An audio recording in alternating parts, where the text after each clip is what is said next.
Chapter 71. If one had to find a word to describe Noah and Lysana's current feelings, then only one word would suffice. Inconceivable. There was no other reason. It was because the girl standing in front of them in the rain was simply too beautiful. Her thick clothes and hair were completely devoid of water, and her entire body was emitting a faint, dreamy glow. The girl revealed a smile under the gazes of Noah and Lysana. She tilted her head and stood there barefooted, not even wearing shoes. However, Noah and Lysana didn't feel that there was anything wrong with this at all. Rather, if the barefooted elf in front of them were to wear shoes, it would destroy that almost perfect dreamy feeling and beauty, causing a flaw to appear on her body.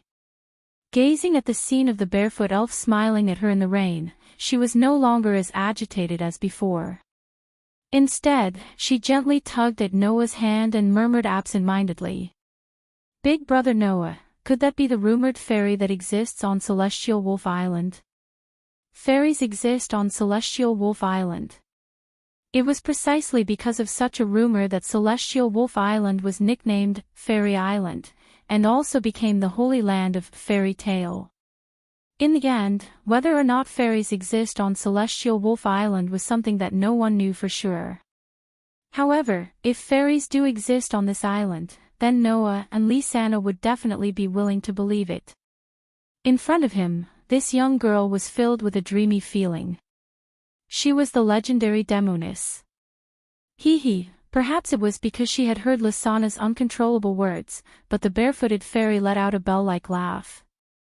Immediately after, she turned around and ran off into the distance. "Ah!" Lysana subconsciously cried out in alarm. "Wait!" Noah finally reacted and hurriedly grabbed the cloth bag and luggage beside him.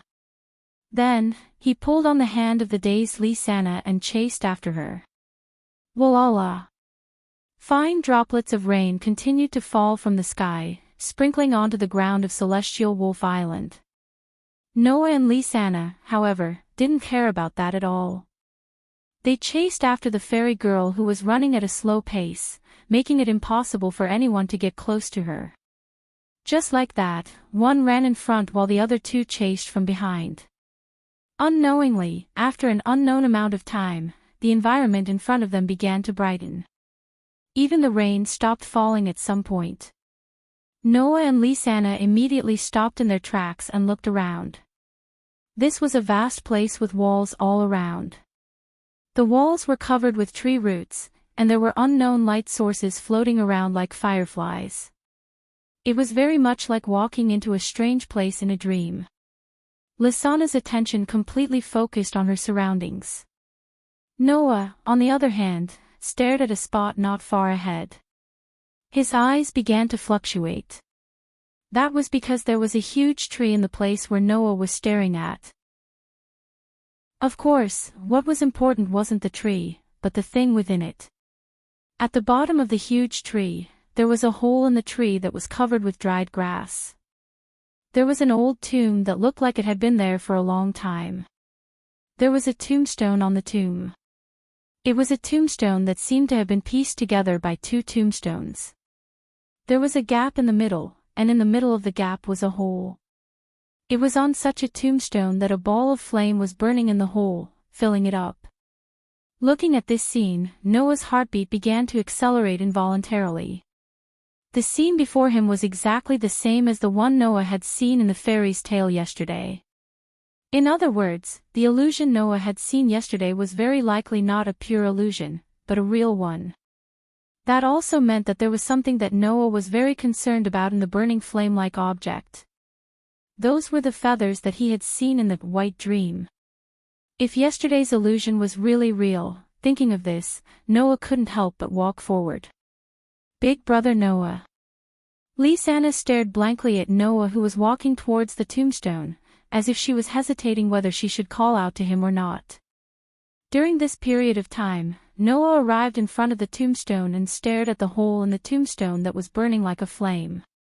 After a while, he tensed up and stretched out his arm abruptly. Whing!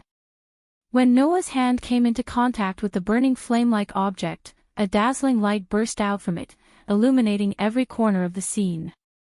Big Brother Noah.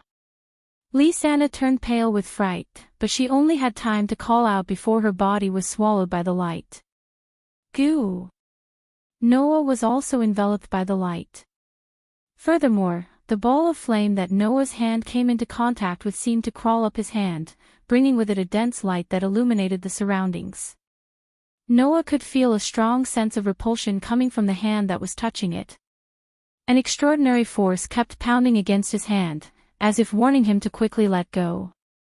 However, not only did Noah have no intention of retreating, he instead slowly withstood the repulsion and slowly clenched his hand. Whing! At the same time, on the back of Noah's hand that came into contact with the ball of flame, the guild emblem belonging to Fairy Tale blossomed with light.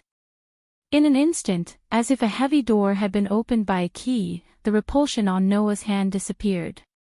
Then, under the stimulation of the intense light, Noah closed his eyes. His consciousness was cut off from here. In a daze, Noah felt as if someone was calling out to him. Thus, Noah slowly opened his eyes. The first thing that entered Noah's eyes was a blank expanse of whiteness. For a moment, Noah thought that he was having the white dream of the past, but after a while, he denied himself. Because the white in front of him was completely different from the white in Noah's dream.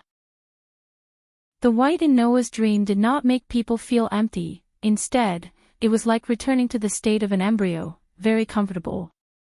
Although the whiteness in front of him didn't give him a feeling of emptiness, it still made him feel at a loss.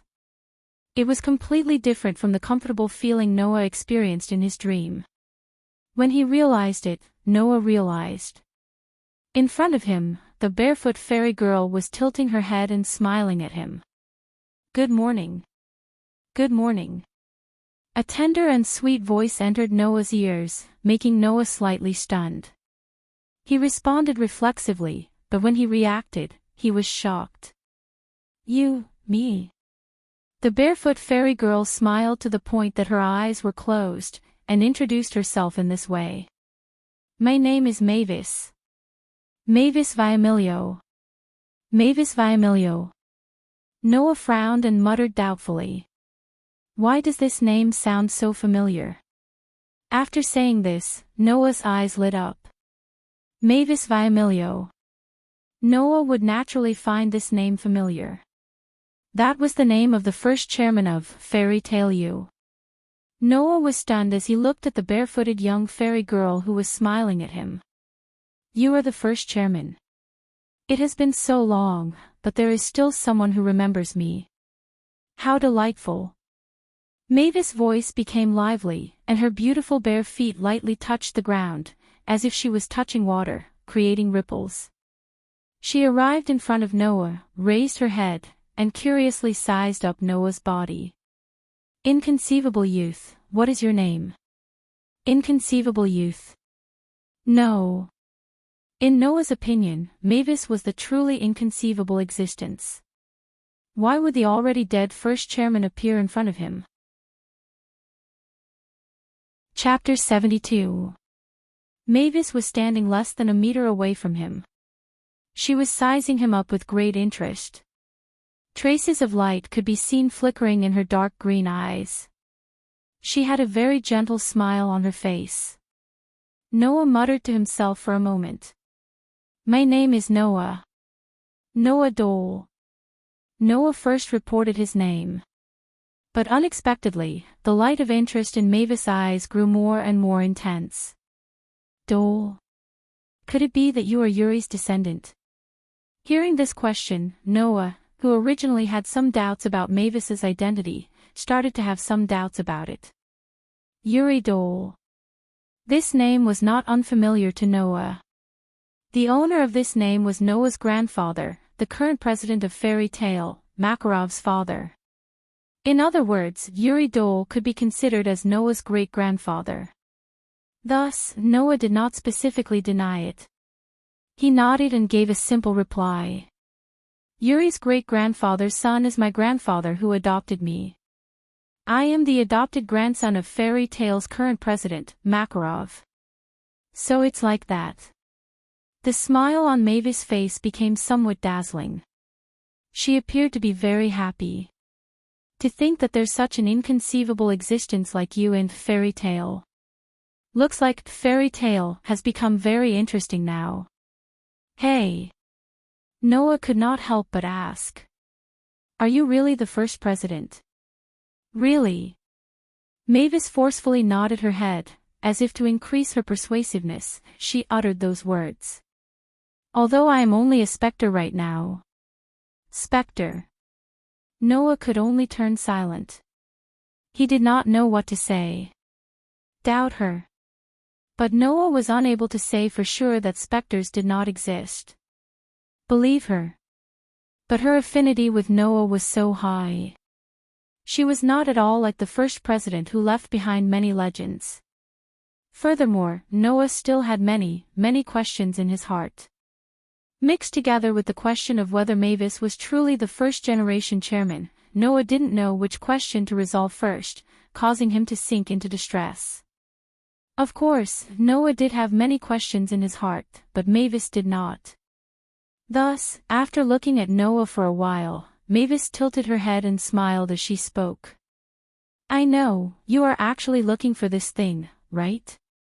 After saying that, Mavis extended her hand. In the next moment, a transparent crystal ball suddenly appeared in the empty sky and slowly fell into Mavis' hand. Dong! Almost at the same time when the transparent crystal ball appeared on the scene, Noah's heart suddenly thumped to a degree that could be clearly heard even if it wasn't pressed against his chest. The transparent crystal ball in Mavis' hand blossomed with a dazzling radiance. Within this dazzling radiance, regardless of whether it was Noah or Mavis, both of them could feel an emotion as if it was alive. Joy. Suspended within the transparent crystal ball was some kind of existence. Just like a human, it was emitting an emotion called joy. It was as if it had finally found its family after being lost for many years. The existence that was floating inside the transparent crystal ball like crystal was the thing that Noah was most concerned about on this trip. A broken feather. Sure enough, this child is related to you. She could clearly feel the joy emitted from the broken feathers floating inside the transparent crystal ball, as well as the loud heartbeat coming from Noah's body. An indescribable radiance appeared on Mavis' adorable childlike face. It's no wonder that after you entered Heavenly Wolf Island, this child, who was always like an inanimate object, would suddenly become so fretful as if it was alive. Finding you was truly the right choice. Hearing this, Noah bitterly laughed. Clutching his heart, he resisted the feeling that was continuously surging within his body. That was also joy.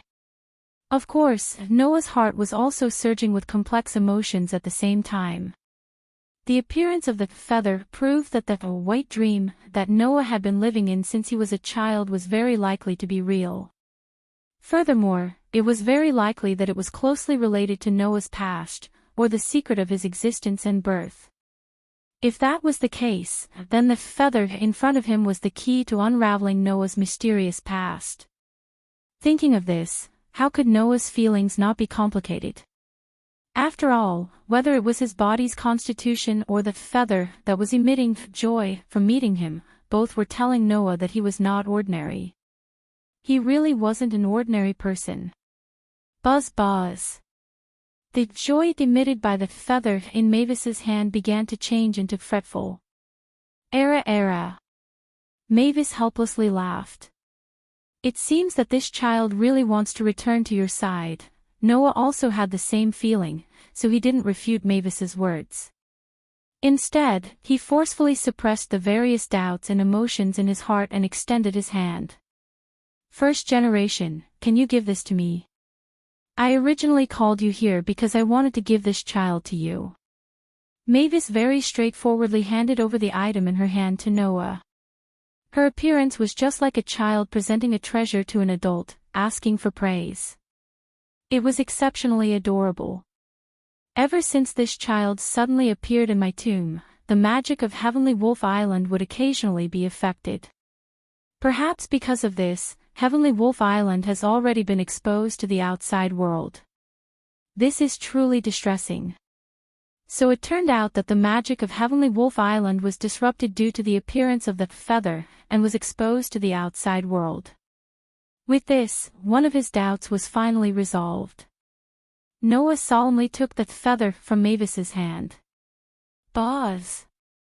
Once it landed in Noah's hand, the fretful emitted by the feather immediately turned into joy. Immediately after, like a baby returning to its cradle, it fell into a deep sleep. Thus, the resplendent strong light dissipated. At the scene, only Noah and Mavis were left. "Hey, can you tell me?" Mavis's pair of small wings that were slightly above her ears slightly shook twice. Then, Mavis approached with a face full of curiosity.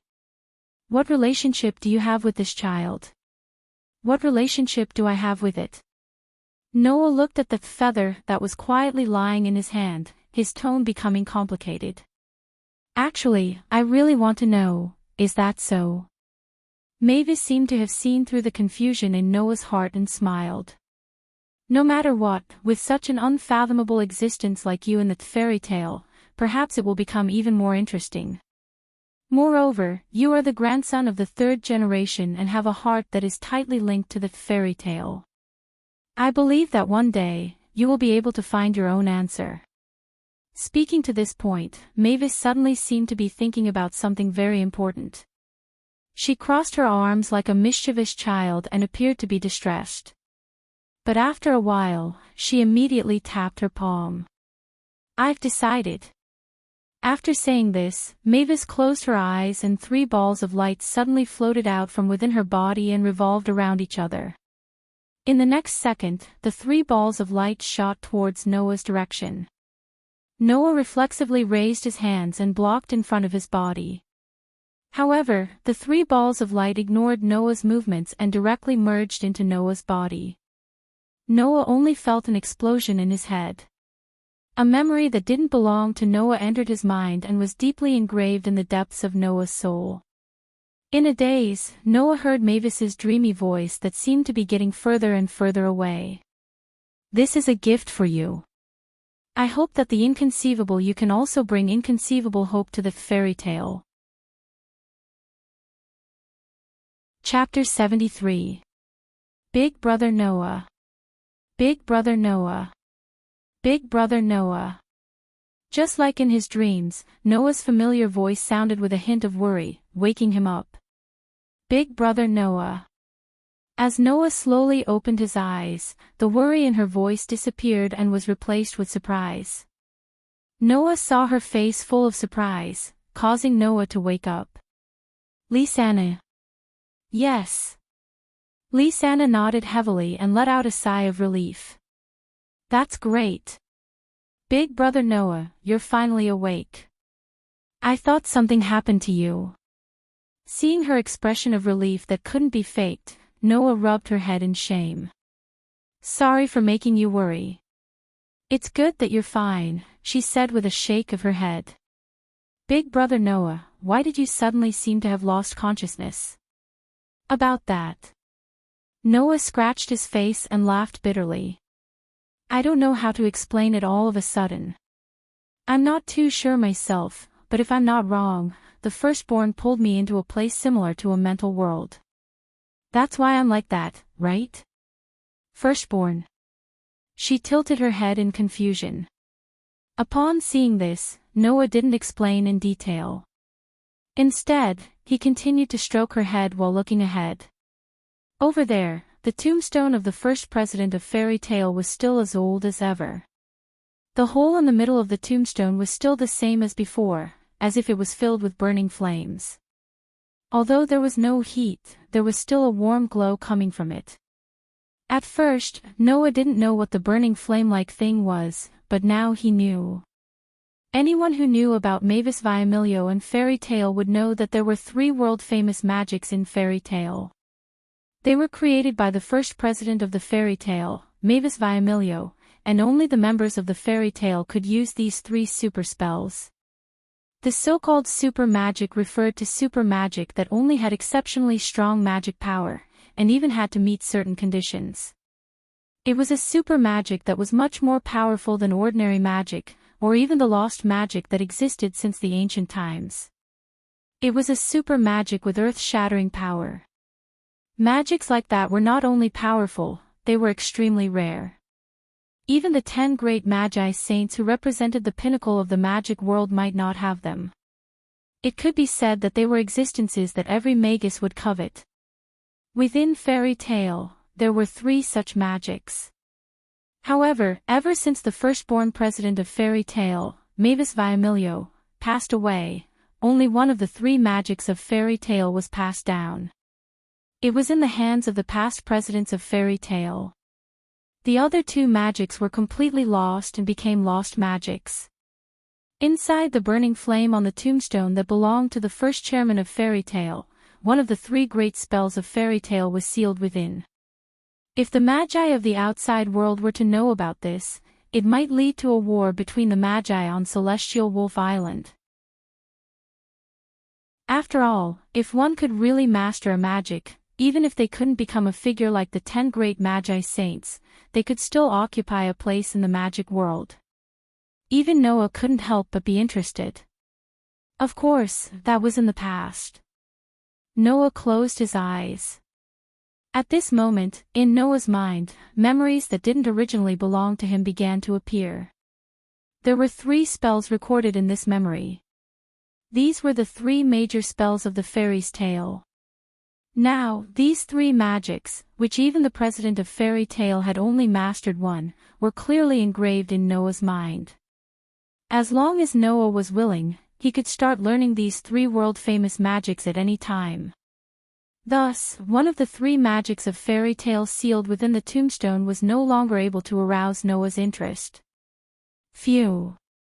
Noah lightly exhaled, opened his eyes, and spoke softly to the tombstone in front of him. What a precious gift, HM. Lisanna blinked. Big brother Noah, what did you just say? Nothing.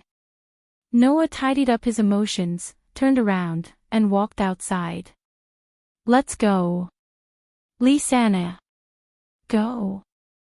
Lisanna hurriedly followed. Go where? Noah said without turning his head. Back to the guild. Ha! Lisanna was even more baffled. Then, are we not going to deal with the mana disorder problem on Celestial Wolf Island? That's already been dealt with. Dealt with? Lisanna angrily shouted as countless question marks popped up in her head. What the hell is going on? Explain it to me. In the midst of the commotion, Noah and Lisanna gradually left the place.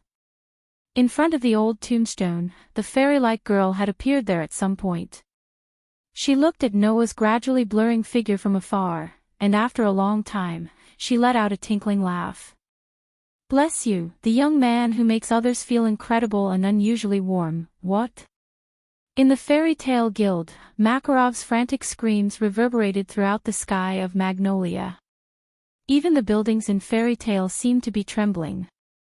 You said you saw President Mavis on Celestial Wolf Island. Standing in front of Makarov, Noah closed one of his eyes after being yelled at by him. Lisanna couldn't help but cover her ears. Apart from Noah and Lisanna, the other members of Fairy Tale widened their eyes in shock. Is this for real? Gray's mouth twitched. The first president's ghost is on Celestial Wolf Island. You're joking, right? Alusha said as she crossed her arms and muttered to herself. No, it's possible if it's Lisanna, but Noah wouldn't make such a joke. Ghost? Naz also crossed his arms with a distressed expression. After a long while, he looked at Habi who was flying beside him. Hey, are ghosts tasty? Wow. Habi narrowed his eyes. This person is dumber than a cat, you. Two. Mira said with a look of hatred. Since you didn't bring me along. Are you two telling the truth? Makarov asked solemnly. You can't joke about this. Actually, I don't know if I should believe it myself. This is what Big Bro Noah told me. Lisa pointed at her face with her finger and acted as if she was recalling something. But, if it's true that we saw a girl on Celestial Wolf Island, then I saw her too. But, I don't know if it's the first president. This. Makarov was confused for a moment before he looked at Noah. Then, what did President Mavis say to you? Noah glanced at everyone around him. When he realized that everyone was staring at him, he lowered his head. The look in his eyes became indiscernible and undetectable. Should he tell everyone in the guild the truth? While this thought flashed through his mind, Noah's mind was also running at an extremely fast speed. Until a certain moment, Noah made a decision. Actually. Noah looked at Makarov and said. The first president asked me to stay on Celestial Wolf Island temporarily and learn magic from her. Chapter 74. It was nighttime. Lying on his bed, Noah stared at the ceiling not too far away from him. Thousands of thoughts flashed through his mind. Reaching out his hand, he touched his chest. Noah could feel that his heart was beating at an intense frequency. This was a feeling that only Noah knew. Why would his heart beat in such a way? Noah had no idea. However, Noah had a feeling in his heart that something was calling out to him. Noah's intuition told him. If he answered this call, then he would leave the fairy's tale. This feeling started when Noah obtained the feather from Mavis. Since it was related to obtaining the feather, then, even if this feeling was extremely mysterious, the possibility of it becoming reality was extremely high. Sigh. Noah sighed faintly.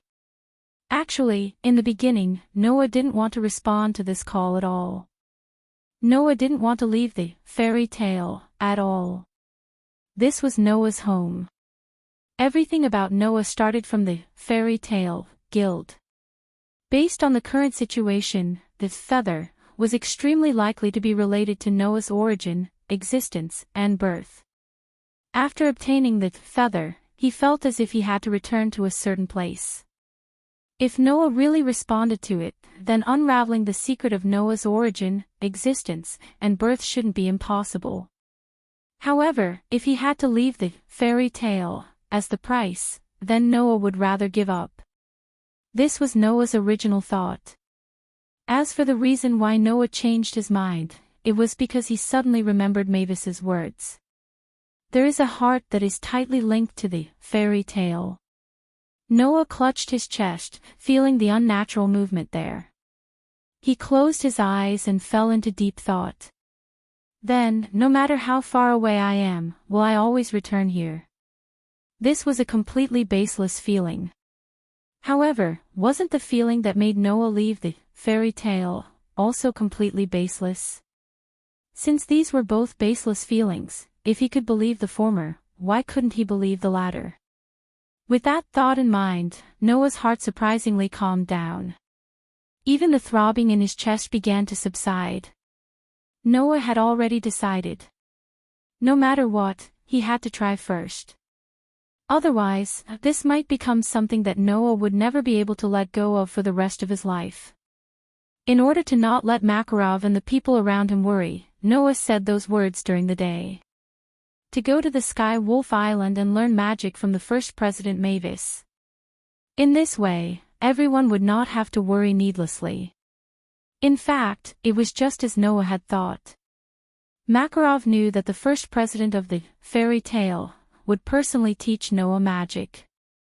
He was so excited that he howled continuously.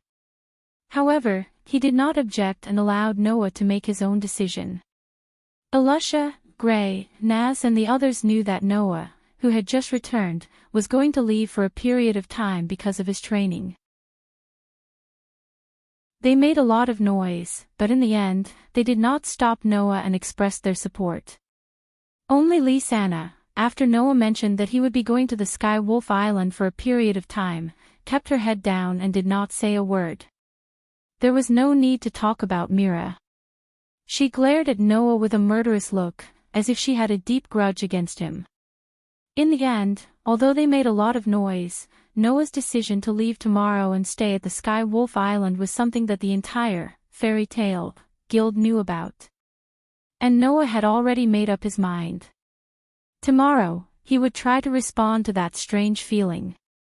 But, what happened to Lisanna? Noah could not help but mutter this sentence. In the next moment, he heard the sound of his room door being opened. At that moment, Noah hurriedly got up. There were many people who would come to Noah's room. But there was only one person who would not knock and just directly enter. Lisanna. Brother Noah. Lisanna walked in with a gentle smile on her face. You're not asleep yet. Not yet.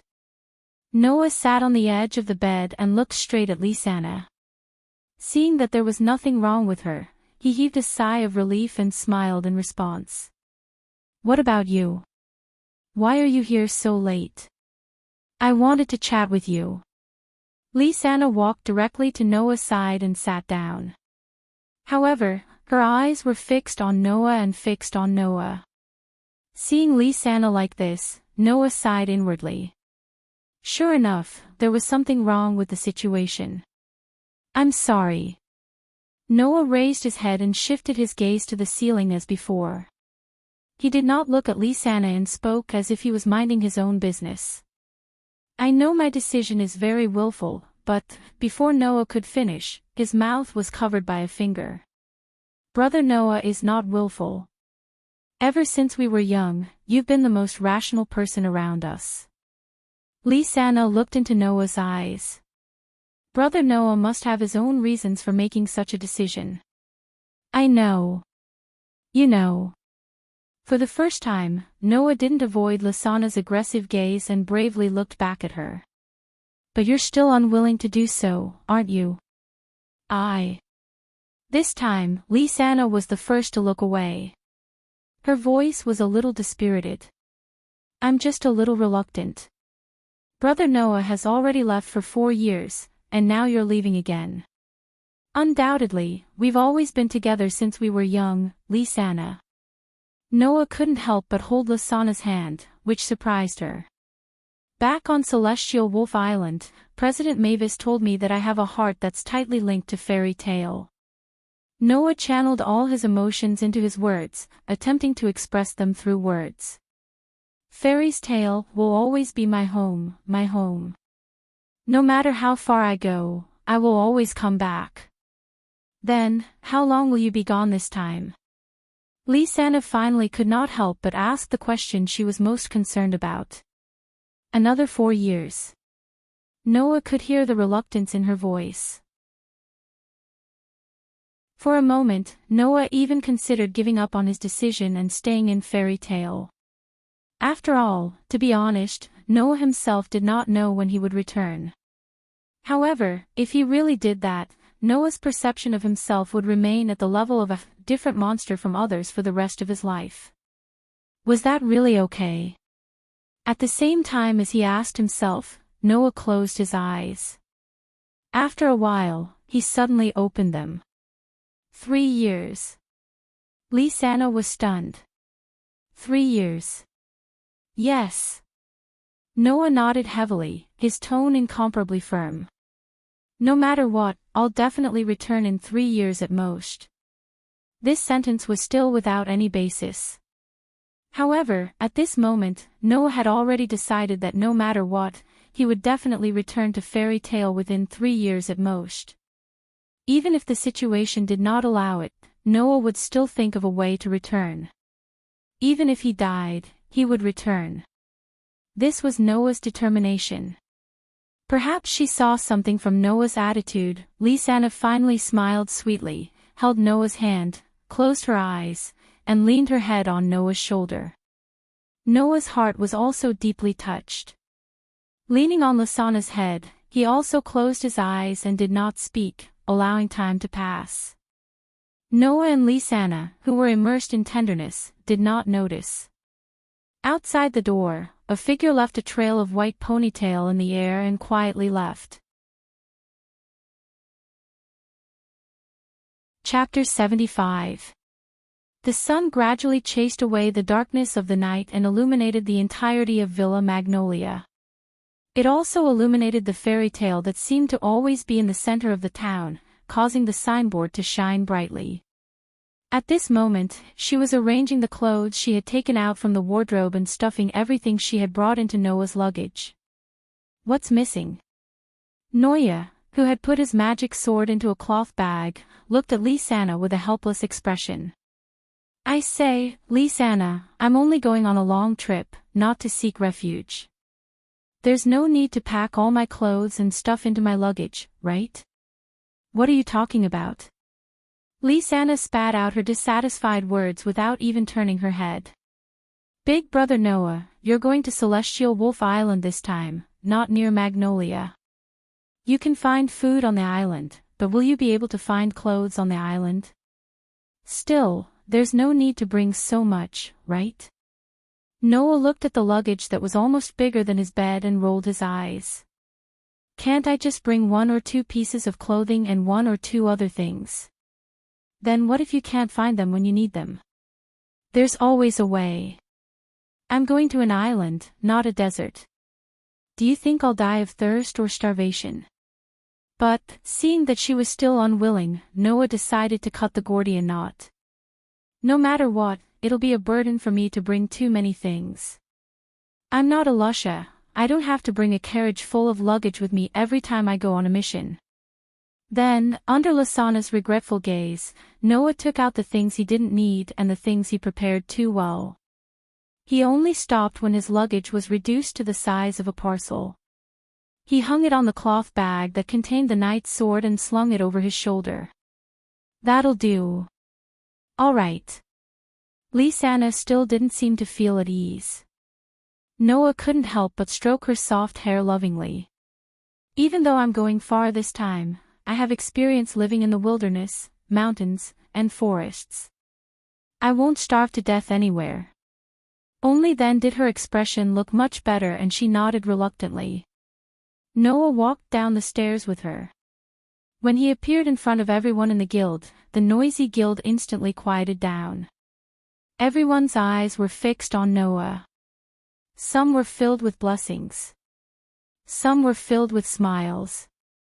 Some were filled with reluctance. Some were filled with understanding. Noah's heart couldn't help but calm down. Elusha, Naz, Gray, Kana, Elfman, and even Leia, who was in the corner, quietly looked at Noah, not intending to say anything. There was a complicated look in Myra's eyes for a moment. After a while, she snorted coldly and turned her head away with a look of indifference. Makarov walked up to Noah and looked up at Noah. Are you ready? Noah didn't answer. Instead, he nodded, causing Makarov to sigh. You're a smart child. You've been very sensible since you were young. You know how to work hard and take care of yourself. You also have experience cultivating outside. I'm not worried about whether you'll be able to live a better life. Speaking of this, Makarov smiled benevolently. But if you miss home, you can come back at any time. Understand? Noah suppressed the surging emotions in his heart, but he couldn't help but put on a smile on his face. I understand, Grandpa. Celestial Wolf Island is our sacred land. Since you plan to live there, you have the duty to protect it, Makarov said seriously. The strength of the first chairman, Mavis Viamilio, when she was alive was almost unseen. She also possessed extraordinary wisdom and knowledge. She was familiar with almost all kinds of magic. Since the first chairman intends to personally teach you magic, you have to learn it seriously. Makarov said with some expectation. With your talent and the powerful magic that you were born with, perhaps you might have the opportunity to learn the 3 great spells that President Mavis created when she was still alive. Fairy tale. That's hard to say. Hearing this, the members of the guild were also looking forward to it. They obviously wanted to see the 3 great magic spells of the fairy tale. Noah couldn't help but apologize to everyone in his heart. After all, Noah didn't really intend to let Mavis teach him magic. However, Makarov and the others' expectations weren't disappointed. Although Noah said that Mavis would personally teach him magic, it was just a white lie that he didn't want others to worry about him. However, this lie wasn't completely made up.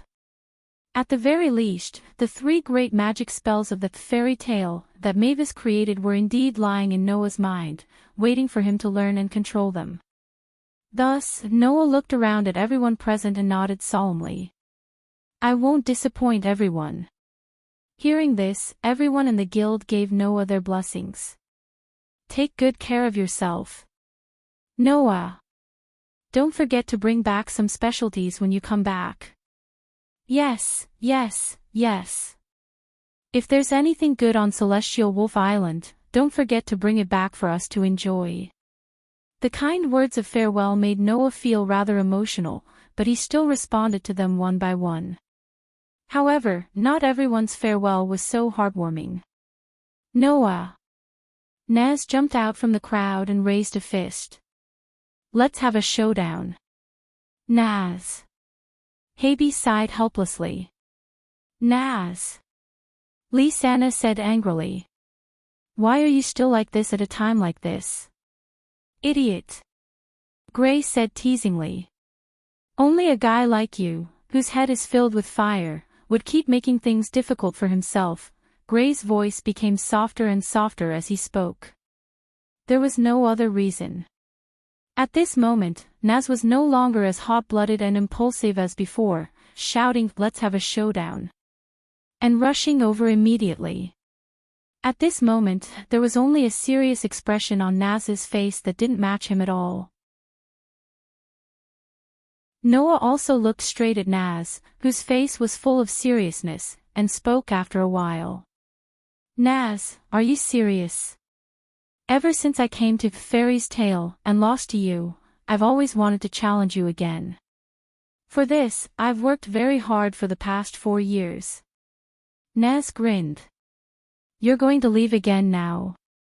When you come back, you'll definitely become stronger, but I can't wait." "Noah!" The raised fist was burning with flames that made the air in the entire guild hot, and Naz's expression became as ferocious as a beast's. "You can leave, but you have to have a showdown with me first." The whole place was silent. Feeling the scorching temperature rising from Nazi's body and the ferocious magic power that was like real flames, Noah closed his eyes and then suddenly opened them. "I understand, I accept your challenge." Naz smiled, and his smile was unusually hot-blooded. "I'm burning." Fairy's Tale, in front of the guild's main entrance. Thinking about it carefully, the last time the 2 of us fought under such circumstances was 4 years ago. Noah took off the luggage hanging on the cloth bag containing the magic knight's sword and threw it aside. He looked at Naz opposite him, and the corners of his mouth slowly rose. 4 years ago, I fought with you and killed us here. In the blink of an eye, 4 years have passed. I'm not the same as 4 years ago." Naz was like a cheetah that was about to pounce forward. He lowered his body and stared at Noah. "This time, I'll definitely defeat you." The smile on Noah's face gradually widened, and one of his hands held the bag that contained the magic knight's sword tightly. "Then let me see it." Chapter 76. The battle began abruptly in an atmosphere that was on the verge of breaking out. Boom! With an explosive sound, Nazi lowered his body like a cheetah. Scorching flames rose from his body and wrapped around Nazi's body. Nazi opened his mouth without warning, and the flames around his body flowed into his mouth like a stream of air. Fire dragons! In the next moment, Naz opened his mouth in Noah's direction. Roar! A blast of flames shot out of Naz's mouth. It grew bigger and bigger as it charged. With extreme heat, it evaporated the atmosphere and shattered the earth. It blew towards Noah's direction amidst the dust and turbulence. Noah's vision was filled with flames and his cheeks were getting warmer because of the approaching flames. However, he was still as calm as ever with a smile on his face. Without any intention of dodging or using magic, Noah grabbed the cloth bag that held the Magic Knight's sword and held the hilt of the Magic Knight's sword in the bag. He held the bag horizontally in front of him until the raging flames blew in front of him. Then, he swung it to the side. Whoosh! As if a gust of wind suddenly appeared in front of Noah, the scorching flames were disrupted by an invisible force when Noah swung the cloth bag that held the Magic Knight's sword. They scattered into sparks that filled the sky. Seeing this scene, everyone present sucked in a breath of cold air. He didn't use magic, didn't unsheath the sword, and didn't even open the cloth bag that held the Magic Knight's sword. With just a wave of his hand, Naz's powerful flame breath was disintegrated. As expected. Alusha and Mira stared at Noah, who was full of smiles. He's already stronger than us, big brother Noah. Lysana seemed to be a little excited, as if she was the one who was standing in the middle of the battlefield. What's wrong? Noah put down the cloth bag in his hand and looked straight at Naz, who was opposite him. If that's all you got, you can't beat me, Naz. I'm just greeting you first. Not only was Naz not discouraged, he even smiled excitedly. Now, it's time for the main show. After saying that, a majestic mana surged out from Naz's body, causing the flames around him to burn even more fiercely and hotter than before. And the strength of this mana was far beyond that of an ordinary magic shooter. Even many of the veteran magic shooters in the guild could not compare to him. The sudden appearance of such a powerful demonic energy directly caused the nearby crowd to become quiet. Numerous bewildered gazes were immediately shot over and paused on Naz. Their expressions had also become somewhat interesting. This Naz is already so strong. Looking at Naz, whose cherry-colored hair was fluttering in the dense flames, whether it was the veteran magic shooters in the guild or Naz's childhood playmates, they were all shocked. Although Naz was always clamoring to duel with someone, almost no one had seen Naz's full strength in these years, not even Gray, who played with him every day. Therefore, at this time, no one in the great fairy tale knew that Naz had unknowingly become so strong. Apart from those S-rank magic shooters, there shouldn't be more than 5 people in the entire fairy tale who could compare to Naz. This guy, even we didn't know that he had reached such a level. Mira and Alusha looked at each other and couldn't help but smile. Tisk, Gray smacked his lips, but his line of sight was fixed on Naz. Obviously, this guy, who could definitely be called a sworn enemy with Naz, was competitive because of Naz's strength. How is it? In the center of the field, Naz, who was surrounded by surging flames, smiled proudly. I've become stronger, right? Indeed, you've become stronger. I believe that there are not many people in the guild who can beat you, Naz. Noah looked straight at Naz and suddenly smiled. But, if it's only to this extent, before he finished his words, Noah's figure suddenly trembled. Looking at Noah, who stopped in front of him without moving, Naz's expression suddenly changed. The flames around him suddenly shook, and like a propeller, it made Naz's figure glide backward. The moment Naz retreated, a black shadow suddenly appeared. The long cloth bag carried a terrifying oppressive wind and sharp air-tearing sound as it fiercely slashed at Naz's original position, brushing past Naz's face. At this moment, Noah's figure on the opposite side began to dissipate. He held the cloth bag and appeared at the side of Naz's original position. An afterimage. In the crowd, Mira and Alusha's eyes narrowed at the same time. So fast. Lysana and the others covered their mouths in astonishment. Fire dragons. Naz, who dodged Noah's attack, stopped retreating, leaped forward, extended his arm, and clenched his fist. The flames on his body instantly gathered on his fist, bringing along a scorching wind as he smashed his fist toward Noah's chest. Iron Fist. The fiery wind pounced and mercilessly hit Noah's face, making Noah's face gradually become hotter and hotter. However, in the face of Naz's violent attack, Noah's expression remained unchanged. He bent his wrist slightly and the long cloth bag in his hand suddenly flew out and blocked in front of Noah like a shield. Bang! In the muffled sound, Naz's violent punch hit the cloth bag, stirring up dense sparks and wind waves. However, it didn't even burn a layer of skin on the cloth bag. The reason was simple. Noah had already covered the entire cloth bag with his mana. Unless Naz had the ability to disperse the mana that Noah covered the cloth bag, Naz, a dignified dragon slayer archmage, couldn't even destroy the cloth bag that Noah used to store the magic knight sword. Naz's brain wasn't very bright, but when it came to battle, his brain would turn and he naturally understood what was going on. At that moment, Naz let out a dragon-like roar. It's not over yet. The moment the roar fell, Naz crazily waved his fists burning with flames. Scorching hot fists like a storm poured towards Noah's body. Red Lotus Fire Dragon Fists. The fiery fist, which was like a jet of fire, shrouded Noah's body in an overwhelming manner. It was mixed with a blazing wind, wrapping every part of Noah's body. There was no trace of mercy at all. Naz's violent and ferocious offensive made Noah raise his eyebrows. A trace of sharpness emerged in his eyes. He slightly lifted his foot and took a step forward, his body nimbly dodging left and right. Chi chi chi chi chi. Naz's storm-like Red Lotus Fire Dragon fists actually brushed past Noah's body and landed in the air. They were all dodged by Noah. Occasionally, Noah would wave the cloth bag in his hand to resist some of the flames. The sparks that erupted illuminated Noah's young face.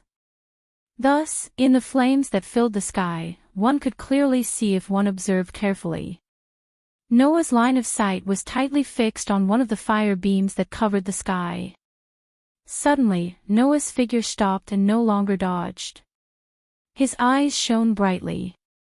The cloth bag in his hand was like a heavy sword, directly thrusting out and hitting one of the fire beams that filled the sky. A muffled sound slowly sounded. The fire beams that filled the sky also abruptly dissipated. Only Naz's stagnant fist and the cloth bag heavily collided, stirring up a strong wind. Chapter 77. Wah! A shockwave spread out from the battlefield and blew onto the surrounding fairy tale players, causing quite a few of them to cry out in surprise. Ha! Feeling the fierce force from Naz's fist, Noah let out a low growl. Vigorous magic power burst out from his body and poured into Noah's arm along his body. With the support of such vigorous magic power, Noah's arm seemed to have become slightly thicker than before. Under such circumstances, Noah suddenly shook his arm and an explosive force surged out from his arm and rushed into the cloth bag. Finally, it rudely went along the cloth bag and hit Naz's fist that collided with the tip of the cloth bag. Bang! A sudden burst of power came crashing down, causing a loud clashing sound to ring out. Then, the scorching flames covering Naz's fist were completely dispersed by this impact, causing Naz to be shocked. Paw! On the other hand, Noah didn't hesitate at all. Taking advantage of Naz's surprise, he heavily slapped the cloth bag. Whoosh! The cloth bag wrapped in vigorous magic power was like an arrow that left the bow and shot toward Naz, who was close at hand. Shooting at such a close distance, even with Naz's reaction, he almost couldn't react in time. When he finally reacted with great difficulty, the tip of the cloth bag containing the magic knight sword, which was the tip of the magic knight sword in the cloth bag, had been imprinted in Naz's eyes and gradually enlarged. Damn it! Naz roared again. He turned his body sideways and turned his body upside down in the air. He stretched out a foot with his head down and feet up. Naz's foot immediately burned with a scorching flame. Fire Dragon's Hook Claw. The foot burning with flames fiercely kicked the cloth bag that was shooting toward him. Clang! A crisp sound of steel clashing resounded through the sky. Naz's figure and the cloth bag that was shooting toward Naz flew out almost at the same time. Paw! Noah directly stretched out his hand and caught the cloth bag that was flying back. Goo! Naz fell to the ground with his back in a somewhat embarrassing state. After smashing heavily on the ground, he bounced up and knelt on one knee with one hand pressing on the ground. He finally stabilized his body. It was clear at a glance who had the upper hand in this duel. Moreover, Naz had already used all his skills and his magic power was almost squandered in a wasteful way. He attacked crazily and displayed 120% of his strength. As for Noah, not to mention magic, even his usual weapon had been kept in the cloth bag. He didn't display his impressive swordsmanship. He only used magic power to strengthen the toughness of the cloth bag throughout the whole process. He was unilaterally dealing with Naz's attacks and hadn't even started to exert his strength. As a result, Naz displayed 120% of his strength, but Noah didn't even know if he used 1/10 of his strength. Naz still ended the duel at a disadvantage. Was there any suspense in this duel? So strong. No matter how stupid Naz was, it was impossible for him not to realize how big the gap between him and Noah was. He clenched his fists, his eyes and expression were shaking, and his body was trembling. Seeing this, the people of Fairy Tale were amazed at Noah's outstanding strength, and at the same time, they looked at Naz with pity. Naz! Habi had tears in the corners of his eyes and looked like he was about to cry. It seemed that he couldn't bear to watch anymore.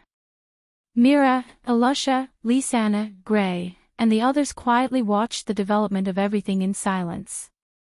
Makarov, who had been watching the entire duel silently, glanced at the calm Noah and then at the wavering Naz, and a gratified look appeared in his eyes. Naz, you should thank Noah for creating the motivation for you to become stronger before leaving.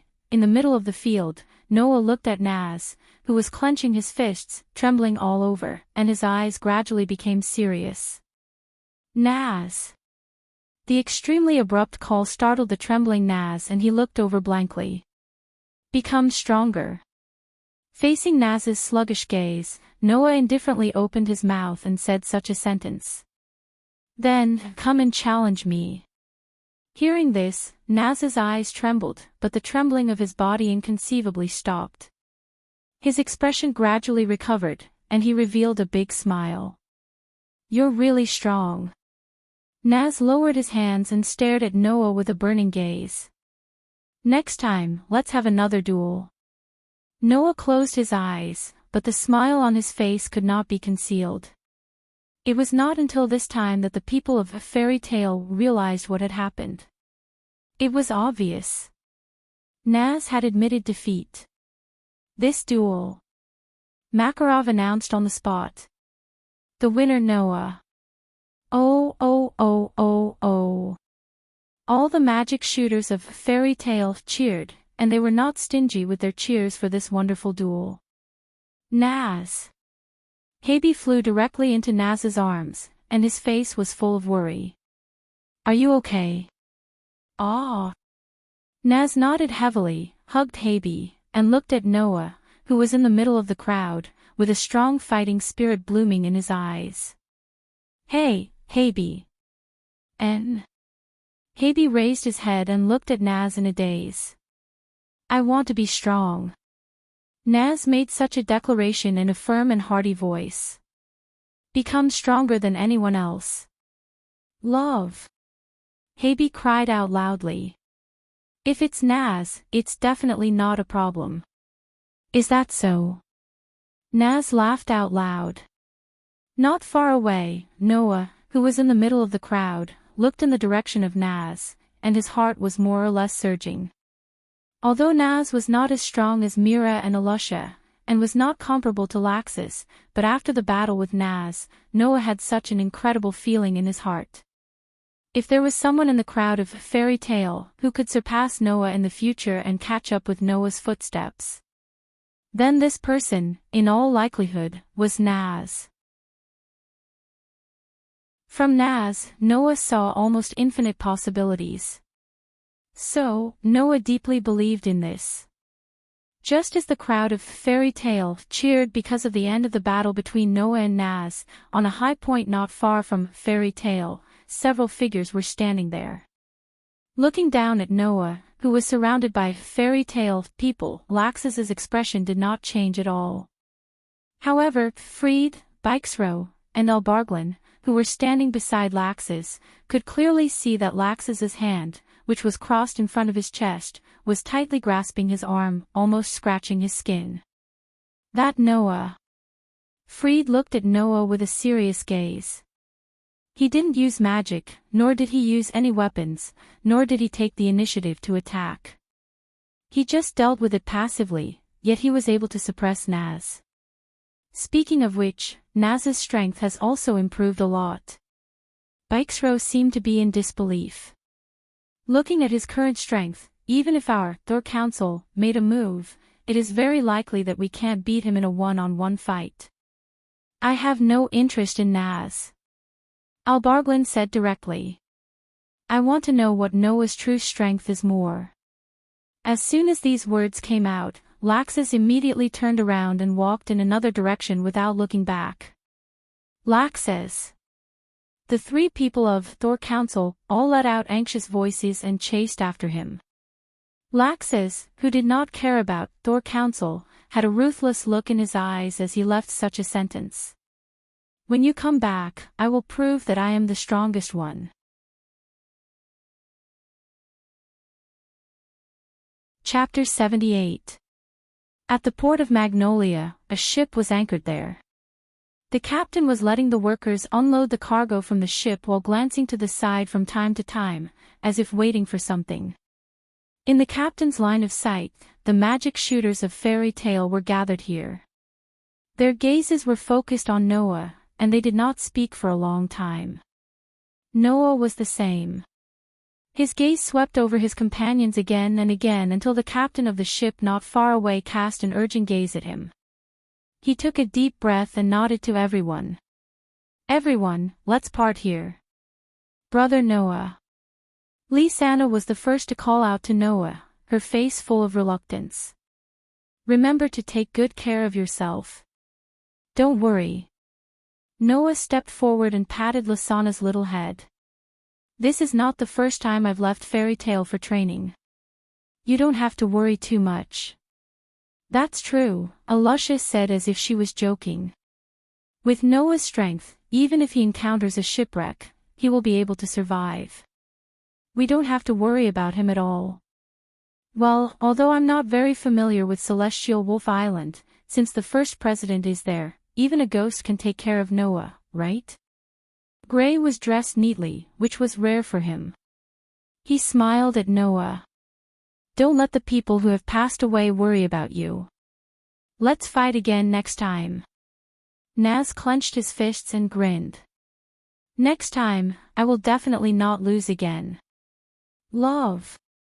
Harpy called out energetically. Then, he reluctantly took out a fish from his backpack. He was drooling while holding back his tears. With trembling cat paws, he handed the fish to Noah. I'll give you my most precious treasure. Boo-hoo-hoo. I'll accept your kindness. Noah said, not knowing whether to laugh or cry. Since it's so precious, keep it well. Don't waste it. Love. Like acting in a play, Harpy rapidly took back the fish. His funny performance dispersed a lot of the sadness before the departure, causing many people to reveal smiles. Bon voyage. Karna, Lebby, and the others only said this one sentence and didn't say anything else. Everything was understood without words. Noah nodded in response. Then, he paused for a moment and turned to look at Lisanna's side. There, Mira was still wearing her revealing and sexy clothes. Her white ponytail was casually hanging behind her back. She crossed her arms and didn't say a single word. Humph. Seeing that Noah was looking at him, Mira dodged his gaze for a moment. Then, he snorted and turned his head away, looking like he had no intention of saying anything. Seeing this, Noah shrugged and said mockingly, "I hope you'll become gentler when I come back. Do you want to fight?" Mira blushed and glared at Noah. Her face was full of murderous intent, but the words that came out of her mouth were like that. "Will you come back if I become gentler?" Noah raised his eyebrows.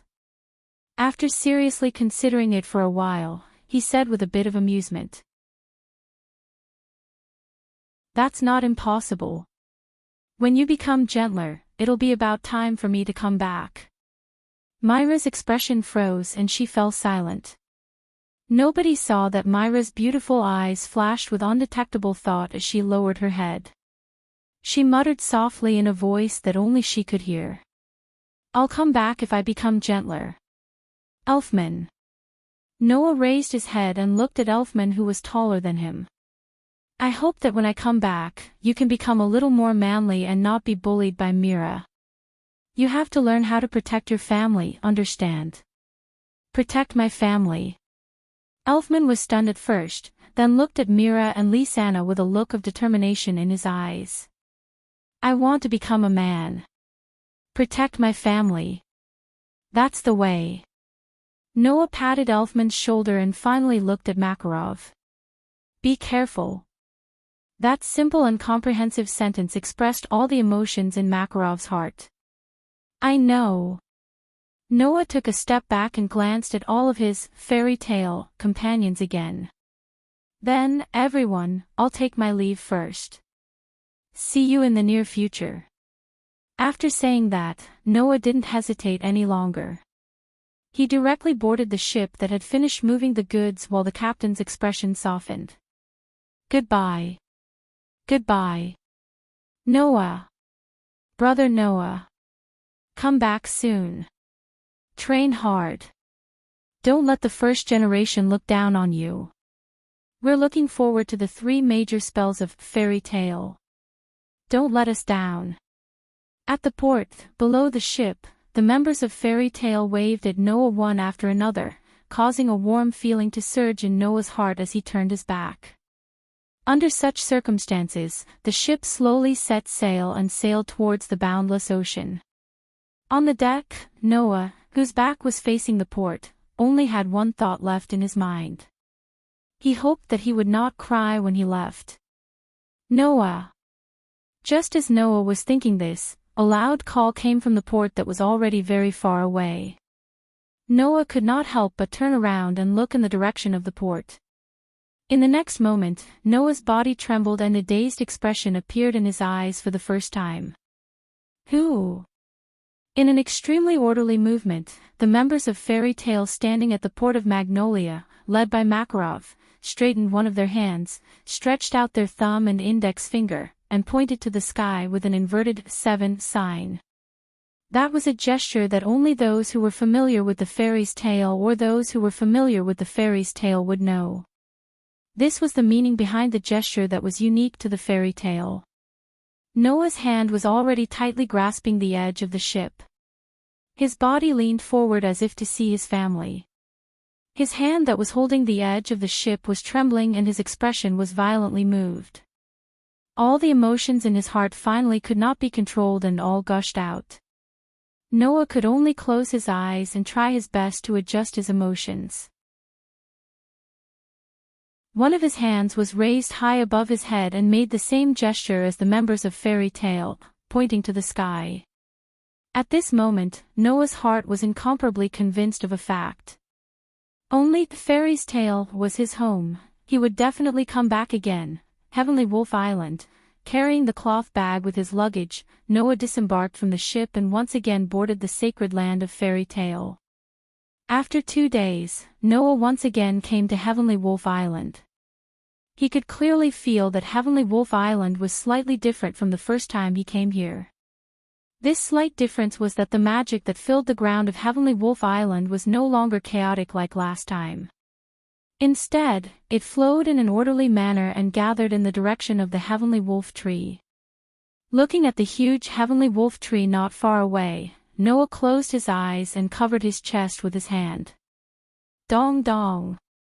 Almost at the same time, Noah's heart strangely stirred. The calling that he could always feel also became stronger. Noah did not hesitate. As if he wanted to grasp this feeling, Noah's chest tightened. Whing. Without warning, the space around Noah began to distort, enveloping Noah's body and swallowing Noah's figure. Then, Noah disappeared from where he stood.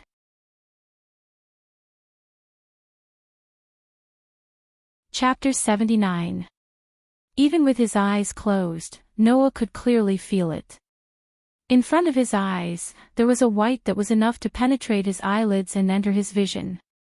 His brain seemed to have entered a state of confusion, and could not operate in time. His body seemed to have entered the world of water, and there was no sense of direction. Noah could only use his consciousness to barely understand that he seemed to be in a state of weightlessness. His body was spinning and floating back and forth uncontrollably, as if he was floating up and down with the waves. It was very strange.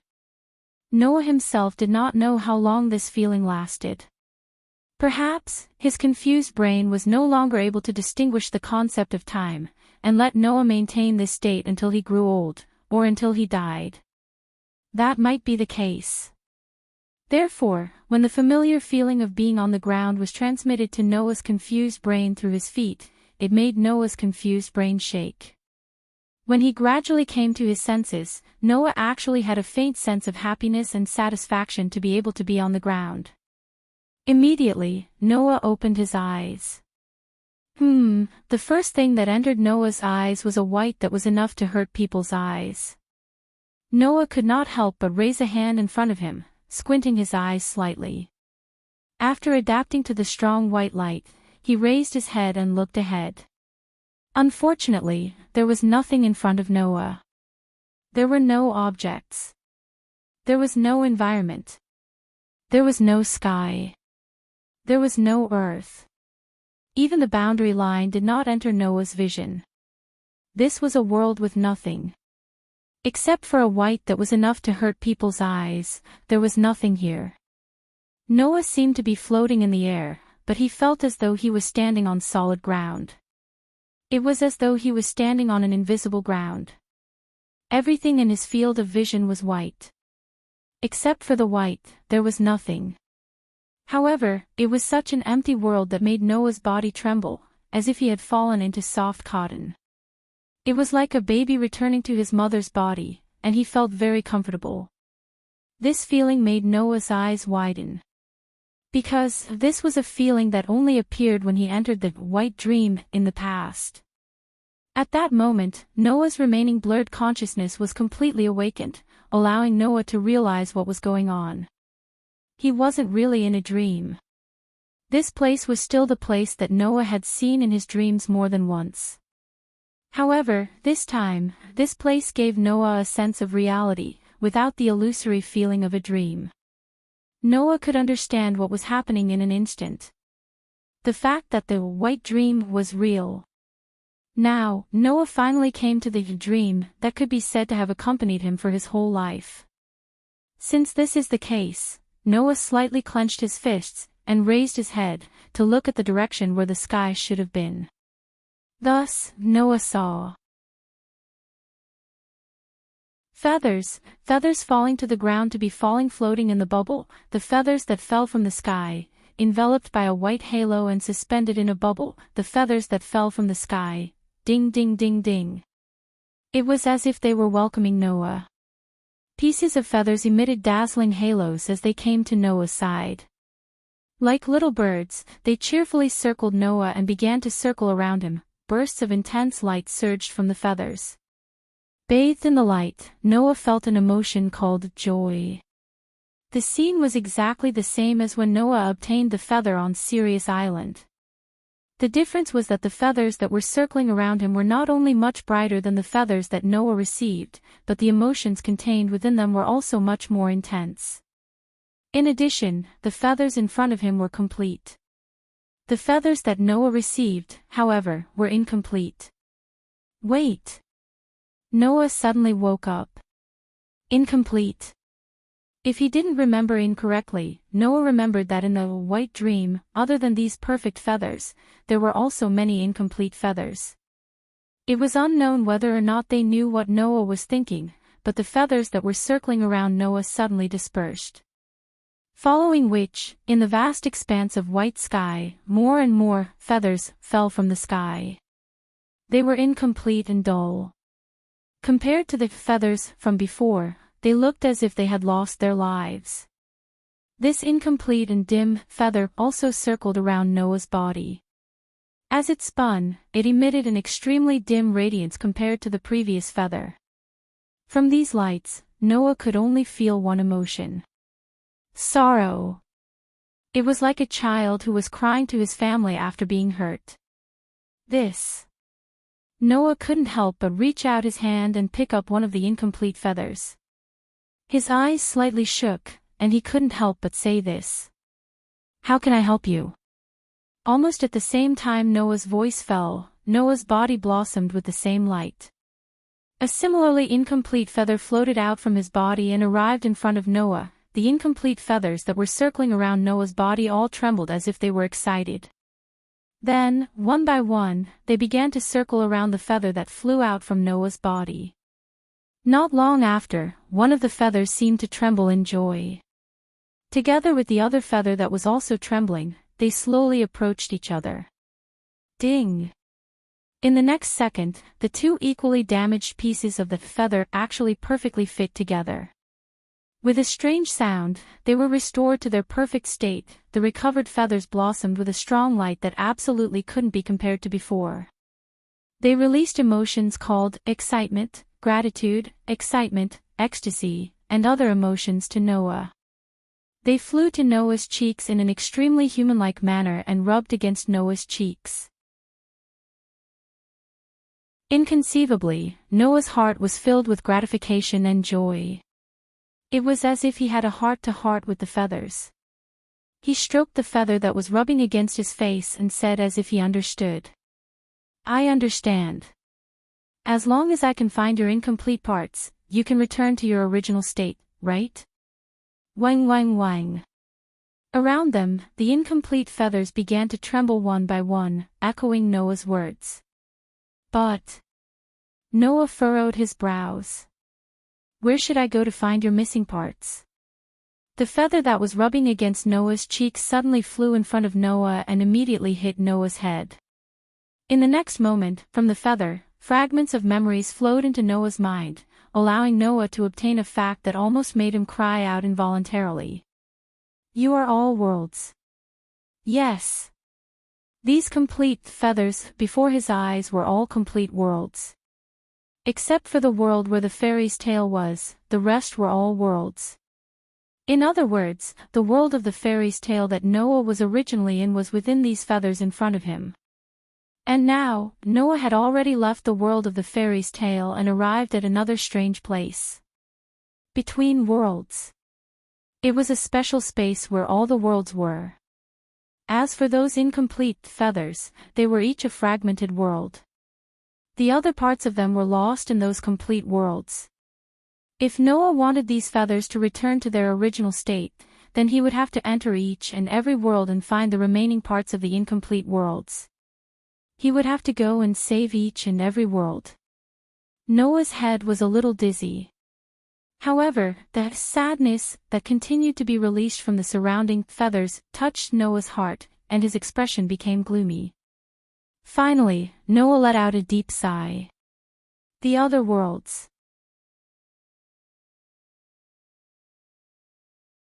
Chapter 80. The sky was gray. The ground was red. The forest was decaying. The buildings were decaying. The wind carried a variety of pungent smells. The air was filled with an atmosphere that made one's heart palpitate.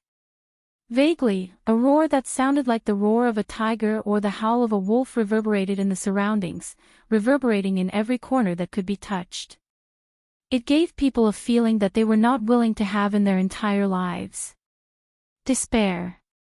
Looking around at this world that seemed to have completely fallen into hell, Noah, who was standing in the middle of the ground that seemed to be dyed red with blood, couldn't help but deeply frown. What is going on with this world? Yes. With just a glance, Noah could recognize that this was a completely different world from the one he was in before. There would be no fairy tale here. There would be no magnolia. There would be no companions that Noah was familiar with. There would also be no place where Noah was supposed to stay. For Noah, this world was completely unfamiliar. Of course, when Noah decided to enter other worlds and help those incomplete feathers to restore their original state, he had already mentally prepared himself. Therefore, even if he came to a completely unfamiliar world, Noah would not be at a loss, nor would he panic.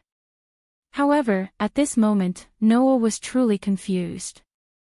Since he was entering another world, Noah did not have the extravagant hope that the world he went to was the same as the world he was originally in. However, what was going on with this world that was filled with despair? Could it be that I didn't enter a complete world, but an incomplete world? But Noah had indeed touched a complete feather, so he should have come to a complete world. Moreover, from the feathers that represented each world, Noah also obtained some relevant memory fragments. Therefore, Noah knew that an incomplete world was a world that had been destroyed to a certain extent. Not to mention not being able to enter, even if they could, they would instantly lose their lives due to various circumstances. For example, in a broken world, some had no air, some had no water, some had no food, and some had no living creatures. Unless they could be repaired, it would be a real hell. It was because of this that Noah couldn't help but think that the world in front of him wasn't complete. After all, the atmosphere of despair was too strong, wasn't it? In addition, Noah was also very concerned about one thing. Noah raised his eyes and looked in a certain direction. He tightened the long sack on his shoulder. He saw that somewhere far away from Noah, there was a place that looked like a city. Why did he say that it was similar? That was because a normal city would definitely not be like the city that Noah saw, surrounded by huge black stone monuments that reached into the clouds and were much taller than normal mountains. That was a city that was surrounded by huge black stone monuments that reached into the clouds. Staring at the city that was surrounded by huge black stone monuments, Noah sighed after a while. Looks like I've come to a very amazing world. After saying that, Noah patted his cheeks and pulled himself together. No matter what, there is a place where humans gather. I will definitely be able to obtain some information. Let's first understand what kind of world I've come to. There was no way for a world to dry up a world. Therefore, even if a part of the fragments of an incomplete world were in a different world, the world itself had no way to take them out and restore the incomplete world to its original state. Otherwise, there would be no need for Noah to go through so much trouble to go to another world to collect the fragments of a world. What kind of form would the fragments of a world exist in? Noah also didn't know clearly. Some of them would be scattered in a certain place. Some of them would be hidden in a certain object. Some of them would need to be found personally. Some of them would need to meet certain conditions to appear on their own. All in all, Noah wanted to find the fragments of a world. If he was lucky, he would be able to find them in 1 or 2 days. But if he was unlucky, he might not be able to find them in 10 or 20 years. What Noah could do was to obtain all the useful information. As long as he obtained information related to the fragments of a world, Noah would be able to receive hints from the current world and obtain traces of the fragments of a world. For example, last time, after Noah received information about the celestial Wolf Island, he received a hint about that world and entered the dreamland, where he truly saw the location of the world fragment. And before obtaining a certain amount of information, even Noah's world would not know the location of the fragments of a world. In other words, Noah was like a detector for the fragments of a world. After entering the world of the fragments of a world, as long as he obtained a certain amount of information, the current world would be able to use Noah as a detector to infer the location of the fragments of a world and give hints to Noah. In this way, Noah's existence was like, born in order to find the fragments of a world. Noah's eyes flashed with a complicated expression as he sighed again and again. In the end, after leaving Fairy's tale, the secret of my existence can only be obtained from such a depressing guess. It was just that Noah unexpectedly couldn't hate this task. There was no other way. Who told those feathers to be like children, pure and innocent, making it impossible for Noah to ignore them? So, cheer up. Unfortunately, there was someone who wanted to make things difficult for Noah. Gee! Following such a sharp sound, the ground where Noah was suddenly trembled. Noah's expression turned cold. Without hesitation, he jumped up and with an astonishing leap, he jumped more than 20 meters into the air. Pang! Suddenly, the ground where Noah was originally at was broken by a huge black shadow. Dirt and stones flew in all directions, and smoke and dust filled the air. Noah, who had jumped into the air, looked below him, and his pupils fiercely shrank. Gee! A 4 to 5 meter tall monster without fur, with veins popping out like water pipes, a body like a snake, and a head like a man-eating flower, drilled out from the ground. At the same time, it let out a sharp cry, and its mouth full of sharp teeth fiercely bit down, swallowing a lot of dirt. That was the dirt that Noah was originally at. If Noah did not jump up in time, then right now, he would be like the dirt, trapped by the disgusting monster's mouth full of unknown liquid, and enter the monster's stomach. Ha! Noah let out a laugh that sounded like anger. You're quite capable. After saying that, Noah directly used the air as a springboard. He turned his body, head down and feet up, and the soles of his feet fiercely stepped on the ground, causing the air to vibrate violently. At the same time, his body was like a bullet, turning into a shadow and shooting down. Shio! Amidst the sharp air-breaking noise, Noah, who was descending from the sky, spun around again. This time, he swung his leg out with all his might. Together with the explosive descent of his body, he landed a heavy kick on the disgusting head of the monster that looked like a man-eating flower. Pang! Before it could even make a sound, the 4 to 5 meter tall monster with a snake's body and a man-eating flower's head was directly kicked by Noah and exploded. Paw paw paw! The disgusting flesh with black blood scattered around, fell on the ground around, and after a few squirms, it stopped moving. This is not a demon, right? Noah, who landed on the ground, looked at the scattered flesh around, and smelled a kind of unpleasant stench in the air. He covered his nose, turned his head, and looked at the city surrounded by huge black stone tablets. My guess was right. We've really come to an incredible world.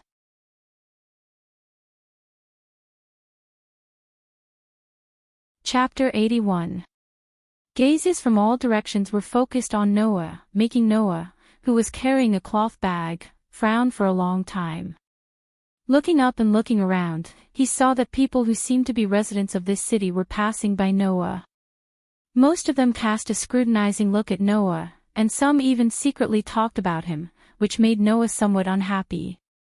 Noah, who just came to this world, couldn't have done anything that could attract people's attention. Therefore, the surrounding people were more or less pointing at Noah. There should be another reason. Noah just came to this world, and he didn't know much about this world. To avoid unnecessary disputes, it was better to avoid doing anything strange. Because of this, although Noah was very curious about the surrounding buildings, on the surface, he acted as if nothing had happened. About 30 minutes ago, Noah entered the city. As long as you raised your eyes and looked into the distance, no matter who it was, you could see the huge steels in any corner of this city. Relying on his extraordinary perception, Noah could feel that those huge black steels were faintly exuding some kind of strange fluctuation. It was these fluctuations that made the monsters outside, who wanted to get close to this city, as if they didn't dare to take a step forward. They had been wandering a certain distance away from this city. And this also allowed Noah to more or less get some information. Outside this city, there were many monsters like the monsters that attacked Noah. This kind of monster, but more bloodthirsty than ordinary monsters, seemed to bring a great threat to this city, and even the humans in this world. Moreover, it was a life-threatening threat. Therefore, humans seemed to be hiding in this city surrounded by steels that could emit obscure fluctuations to achieve the effect of driving away those monsters. This phenomenon, whether it was everywhere in this world, or only in this area, Noah still didn't know. To understand the situation, first of all, Noah had to find a place where he could collect information. However, Noah encountered a problem that was neither too big nor too small. Generally speaking, the best way to collect information at such a time was to go to a bar, hotel, restaurant, and so on. As long as one waited patiently, there would always be people who would talk about various topics during their idle chat, which could bring Noah a lot of information. However, Noah found that it was very difficult to find these places here. The reason was very simple. Sigh. Noah looked at the surrounding buildings and sighed as if he was exhausted. Where in the world is like a bar? That's right. Noah couldn't tell from the surrounding buildings where a bar or something like that was located. The buildings in this world seemed to be different from the buildings in Noah's original world to a certain extent. The surrounding buildings were made of stone bricks and glass, at least 10 to 20 meters in height. There were also buildings of ordinary height. However, these places were basically the same size and shape. It was either difficult to distinguish from the outside, or the plaque hanging above was written in words that Noah didn't recognize, making it impossible for Noah to find. This wasn't the most important thing. The most important thing was that on some of the roads, there were some strange vehicles made of steel, with tires under them, going back and forth at different speeds. There were also some pillars on the road that were similar to magic lamps that changed colors from time to time. Only when a certain color was reached would the vehicle stop, allowing people to walk on the road and go to the other side. These rules, for a newcomer like Noah, although it wasn't difficult to determine what kind of actions to take under different circumstances, but when he thought of the various rules in this city that only he didn't know about, Noah felt all kinds of distress. It was also because of this that Noah's actions were quite restrained. Only when the people around him were doing the same thing, Noah would do it. Otherwise, Noah had to carefully control his actions to avoid causing trouble. Fortunately, not long after, Noah's eyes began to light up, and the corner of his mouth also curved up. In the place where Noah's line of sight was, in the middle of a row of buildings, there was a building that seemed to be a shop. There were rows of bookshelves in the shop, and the bookshelves were lined with old and new books. Books? Wasn't that a carrier that recorded all kinds of information? For Noah, this was a tool that could save his life. Immediately, Noah hurriedly walked to the bookstore. However, 5 minutes later, Noah came out of the bookstore gloomily. The owner in charge of selling books was an amiable old man. However, no matter how amiable he was, it was too much of a headache for Noah. There were 3 reasons. 1. Noah didn't know what language the other party spoke. 2. Noah didn't know any of the words on the books. 3. The currency Noah carried with him was not the same as the currency of this world. So, Noah simply hit a wall. Sigh. Noah realized that he had been sighing since he came to this world. I have to think of a way. In fact, Noah had some extraordinary understanding and memory. Otherwise, Noah couldn't have learned the language of the original world with just a few books without anyone's guidance, and reached the level of communicating with others. As long as certain conditions were met, Noah could learn a certain level of language expression. However, there had to be someone to communicate with Noah first, and with Noah's sensing ability, carefully observe and analyze what the other party meant when they expressed a certain language. Only then could he slowly learn the language. Just now, with this idea in mind, Noah tried to communicate with the owner of the bookstore, so that he could at least learn how to communicate, and then learn the language. However, 5 minutes later, because Noah didn't buy anything and kept speaking in a language that he didn't understand, the boss asked Noah to come out with a vexed expression. Although these 5 minutes allowed Noah to learn a certain level of answering, such as, yes, yes, no, hello, sorry, and other simple words, in the end, he still couldn't fully communicate with others. There's no other way. Noah rubbed his eyebrows. Although doing this will definitely be annoying and eye-catching, it's the only way now. Leaving this sentence, Noah began to work hard. The content of the work was simple. He kept looking for passers-by to talk. Not long after, on the street where Noah was, many passers-by were forcibly pulled by Noah to have all kinds of unrelated conversations. Because of this, Noah also received all kinds of treatment. Some warm-hearted people, after communicating with Noah for a period of time, were completely scared by Noah's pestering, and ran away with their tails between their legs. Some cold people were annoyed by Noah, and raised their fists wanting to teach Noah a lesson. In the end, these people were all thrown into small alleys by Noah, and also ran away with their tails between their legs. Some puzzled people had been playing a game of communication with Noah. Some people who were in a hurry, after being forcibly pulled by Noah, flew into a rage, and when there was no other way, they ran away like they were running away. In the end, Noah was brought to a room by a kind passerby. The people inside were all wearing strict uniforms, with hats on their heads, black short sticks on their waists, and silver handcuffs. Their faces were somewhat fiendish.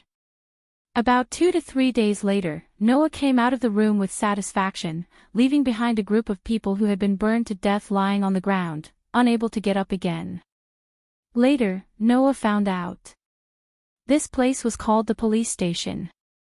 Those fiendish people who were pestered by Noah to the point of vomiting blood, were called the police.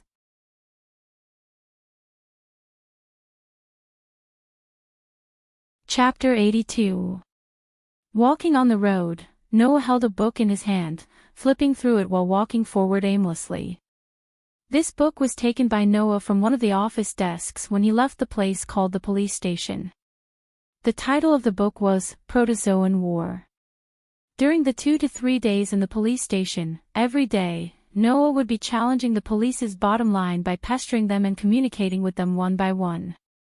In the end, although all the police in the police station respected Noah like a tiger and wanted to drive him away, Noah still successfully learned to communicate with them to a certain extent. If there weren't any problems, Noah would be able to carry out normal daily life communication smoothly. As for the language, Noah wanted to more or less master it through the book in his hand. Otherwise, Noah would not be able to smoothly obtain a lot of information recorded in the book, and that would be a bit of a problem. Of course, during the 2 to 3 days in the police station, Noah not only obtained a certain degree of communication ability, but also some information about this world. It was the same feeling Noah had when he first came to this world. This world, basically, could be said to be a world full of despair. About 9 years ago, this world was still a peaceful world with a population of more than 8 billion people. However, on a certain day 9 years ago, a kind of monster appeared in this world without warning, and with a terrifying infection ability, it gained an astonishing number of people and attacked the human world on a large scale. The monsters were collectively known as protozoan.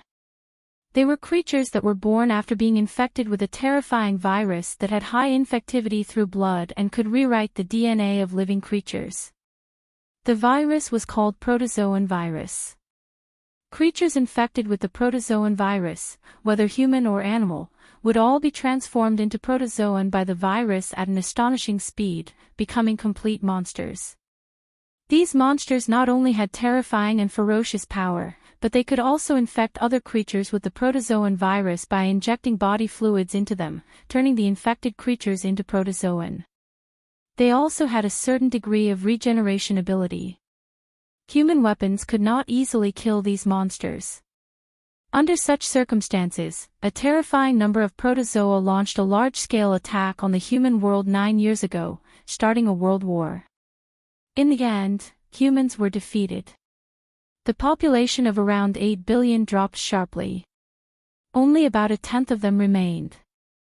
In the past, the humans who had once ruled over the entire world had also been snatched away by the protogut animals. The remaining 10% of the human population was hiding in the remaining areas. Under the almost hopeless disparity, the protogut animals and the protogut animals engaged in a long tug-of-war for 9 years. And what protected the last areas of human survival and prevented humans from being completely wiped out were those huge black stone tablets that stood around the city. The monolith was a gigantic metallic monolith made of pitch-black metal. The monolith was able to emit a special, weak magnetic field. It possessed the ability to weaken the virus of the protozoa, causing the protozoa to lose their ability to regenerate, and causing the protozoa to instinctively stay away from them. It was because of the existence of the monolith that could cause the protozoa to lose their ability to regenerate that humans had the possibility of fighting the protozoa. The monolith, which was made of a large amount of monolith, was erected around the last remaining land of humans, using the magnetic field released by the monolith to isolate the protozoa, allowing humans to survive. But even so, humans could only hide in the places where the monolith existed to prolong their last breaths. Until now, they still dreamed of being able to reclaim their lost land in the future, but they could not do anything to the protogut animals, which had an astonishing number and power. This world was just so despairing. And the city Noah was in was called the Tokyo area. It was one of the 5 areas that was split into 5 after a country called Japan was invaded by the protogut animals. Noah's luck was really not bad. If it was not because he was around the Tokyo area when he descended into this world, Noah would have been besieged by the army of protogut animals that could only be described as terrifying. Noah did not know what level of power these monsters called protogut animals had. However, after 2 to 3 days of hard work, Noah also found out that creatures infected by the protogut animal virus would mutate in a short period of time and mix the infected DNA with the DNA of other animals, turning into terrifying and ferocious monsters, known as protogut animals.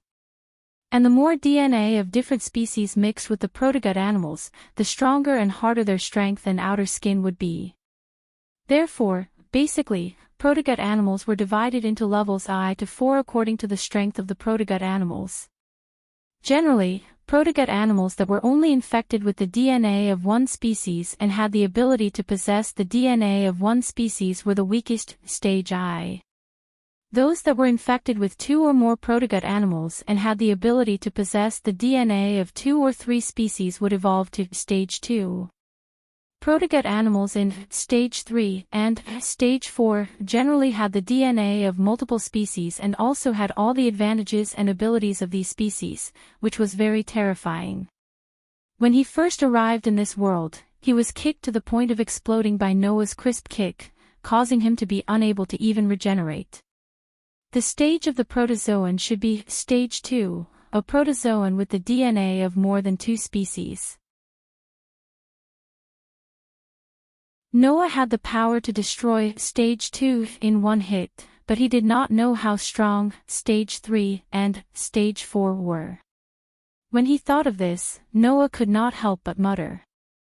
This world doesn't let people have a good life at all, it's too boring. At this time, a commotion sounded in front of Noah, attracting the attention of Noah, who was immersed in the book and trying to decipher the meaning of those words. Noah raised his head and looked to the front. At the next moment, a young girl, who was not even 10 years old and dressed in tattered clothes and had a face full of soot, ran over in a panic. She pushed through the crowd and ran as if she was running for her life. Behind the little girl, a group of people, rather than saying that they were angry, were chasing in this direction with murderous intent. Obviously, they were chasing the little girl in front of them. Seeing this, Noah frowned. When the surrounding people saw this situation, they were curious and nosy and wanted to get closer. However, when the little girl's eyes were exposed to the surrounding people's eyes, the surrounding people immediately stopped in their tracks. The look in their eyes instantly dropped to the freezing point. Disgust and even hatred appeared on their faces from the bottom of their hearts. Without saying anything, they directly left. Noah saw it too. The little girl's eyes, which caused this phenomenon, were crimson like blood. This made Noah unable to react in time for a moment, and he came face to face with the little girl who was running for her life. Ah! The little girl seemed to only realize that there were people in front of her until now. She quickly stopped, and the panic on her face became more and more intense. Even faintly, Noah could see a trace of despair in the other party's crimson eyes. Finally, a group of middle-aged and young people surrounded the little girl with murderous intent. They mercilessly reached out to the little girl and tightly grabbed her. "Caught you! Hateful monster! How dare you come here? See how I deal with you!" A frightened expression appeared on the little girl's dirty face, and she began to scream. "Let me go!" After the voice fell, a scene that made Noah surprised happened. Pang! The little girl only struggled for a moment, and those middle-aged and young people who were holding her tightly, whether in terms of size or strength, obviously could not lose to a little girl who was less than 10 years old, flew out one after another as if they were hit by a huge heavy object, and fell to the ground. The strength of this little girl who was less than 10 years old was actually so great that she could break free from nearly 10 adults. It seemed that there were many things in this world that Noah did not know.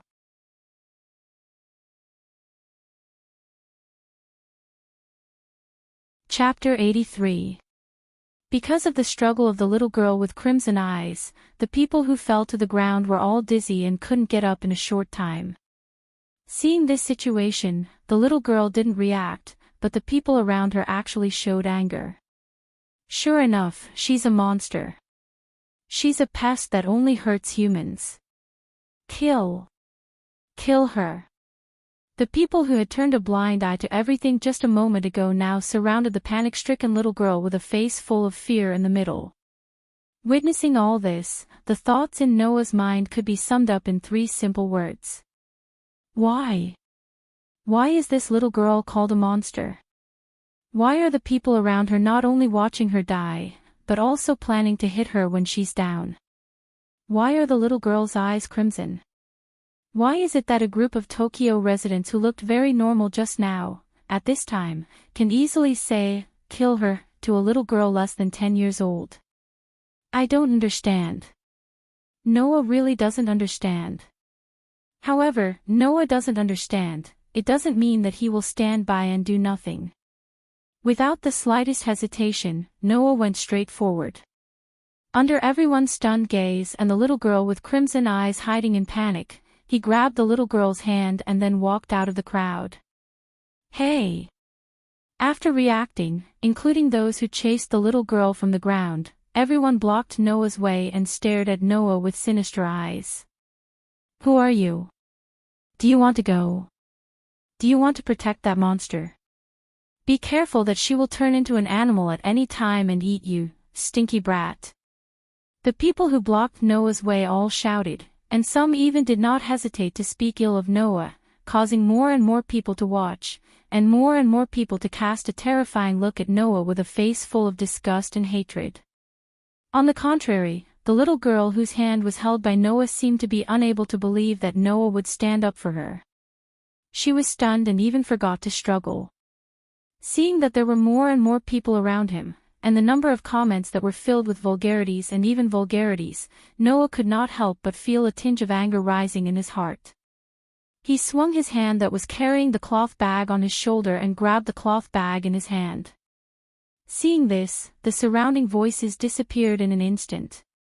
The expressions of the people who were angry and hateful just now froze, looked at each other and spat out saliva. TCH, he's actually a police officer, no wonder he went to protect such a monster. For them, these monsters are rare tools to be used, right? What bad luck. The people who were saying these words no longer looked at Noah. Instead, they glanced at the little girl with crimson eyes with unwillingness.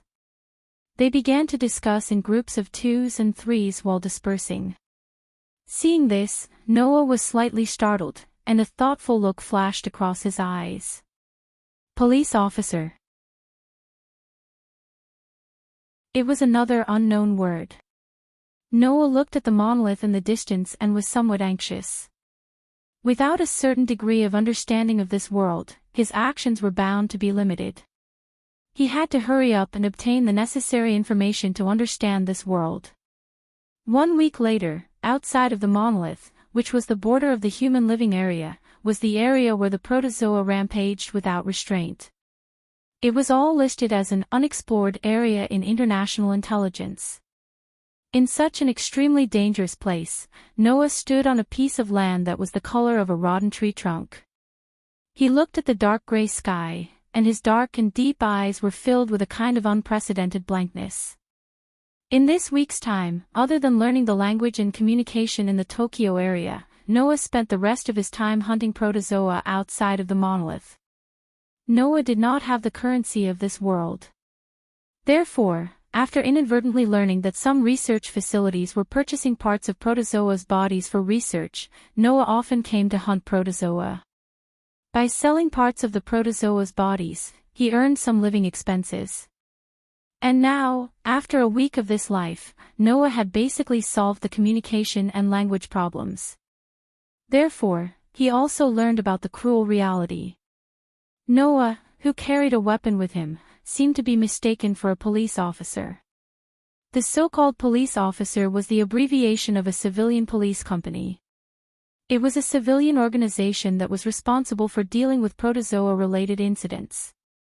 The main job of the police was to eliminate the protozoa that broke into the human living area from the outside. Because it was in the form of a civilian company, the police usually carried out their tasks in the form of a commission. The content of the task did not only include eliminating the invading protozoa, but also various tasks such as bodyguard, escort, search, and so on.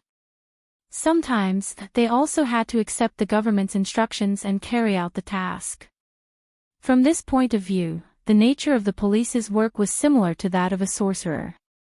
However, the difference was that the police were usually carried out by two people. One was the police officer. The other was the cursed child. A special human born with the emergence of protozoa, the cursed child. They were children who had the protozoa virus's genes. Because the mother ingested the protozoa virus during pregnancy, the virus accumulated in the fetus's body and was born. Thus, they had a certain level of protozoa's ability, which was superior physical ability and regenerative ability. Because the cursed child was infected in the embryonic stage, but because the speed of mutation was very slow, they had a high-speed self-healing ability, agility, and strength that exceeded that of humans. And when the cursed child liberated the protozoa virus in their body and gained power, the phenomenon that appeared was that they would turn into dark red pupils. That was the best proof of their status as a cursed child. Because the cursed child had the power to rival the protozoa, people used this power completely in the war against the protozoa. Therefore, the police officers of the civilian police company were all in groups of two people. They were carriers of the protozoa virus, or the cursed child. Because they could use the power of the protozoa virus and had the physical regeneration ability of the protozoa, they were the main combat force of the two-person team. This type of person who formed a partnership with the police and was also the cursed child was collectively known as the initiator. And as the partner of the initiator to assist in the battle and provide core support to the initiator, they were usually the guardians of the initiator. Most of them were ordinary humans. Although their combat ability might not be as good as the initiator, they were basically good fighters. They were responsible for giving orders and had the intangible responsibility of being the spiritual pillar of the initiator. They were collectively known as promoters. Because the protozoan virus had appeared less than 10 years ago, the initiator, or rather, the cursed child, were all children under the age of 10. And they were all women. This group of little girls who were born without knowing anything were not only used as props, but because of the protozoa virus in their bodies, they were not treated as humans at all. Monsters. This was the reason why the little girl with dark red eyes was rejected and even attacked by people. After knowing this, Noah finally understood. This world was not only full of despair, but also darker and more unbearable than he imagined. Looking at the Tokyo area where the monolith was located, Noah was speechless for a long time. After a long time, he looked at the fairy's coat of arms on the back of his hand and clenched his fist tightly. At this moment, Noah made a decision.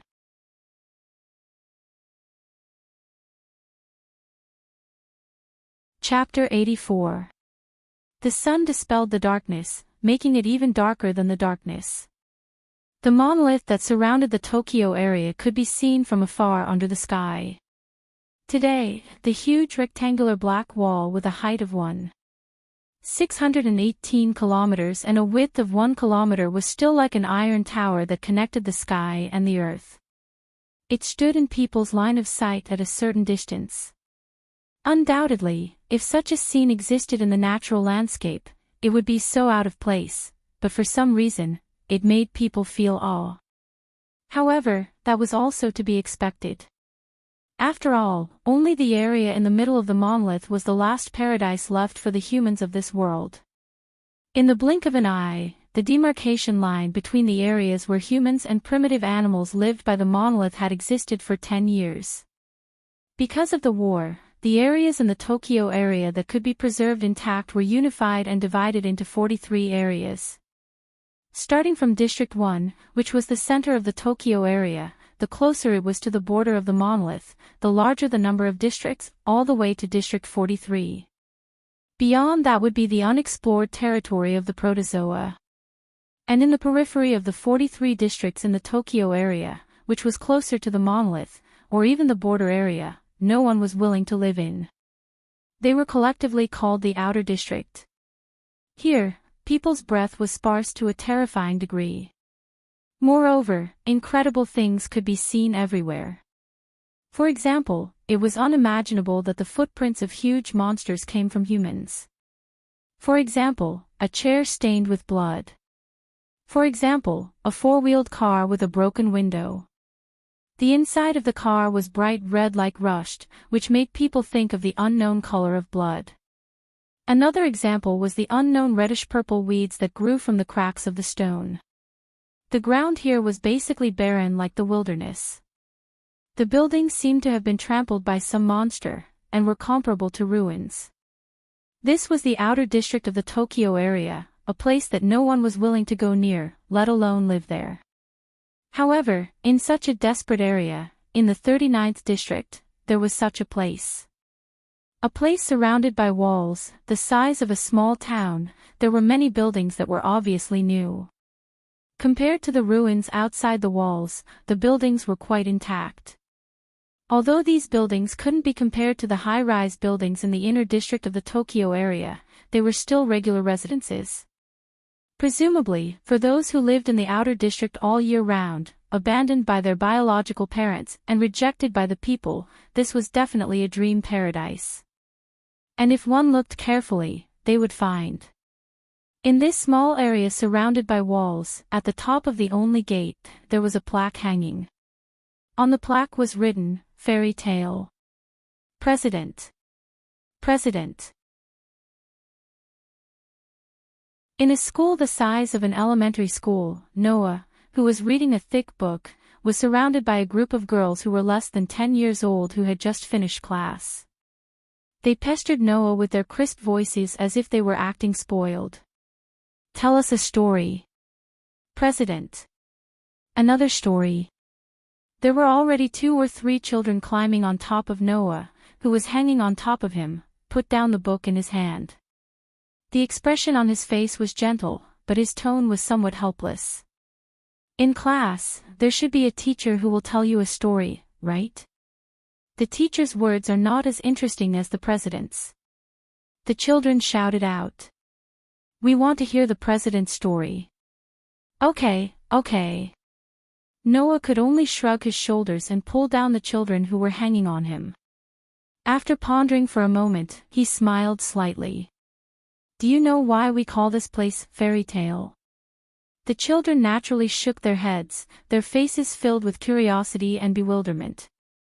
In fact, whether the fairy has a tail or not, or even whether the fairy exists, at this point, no one knows.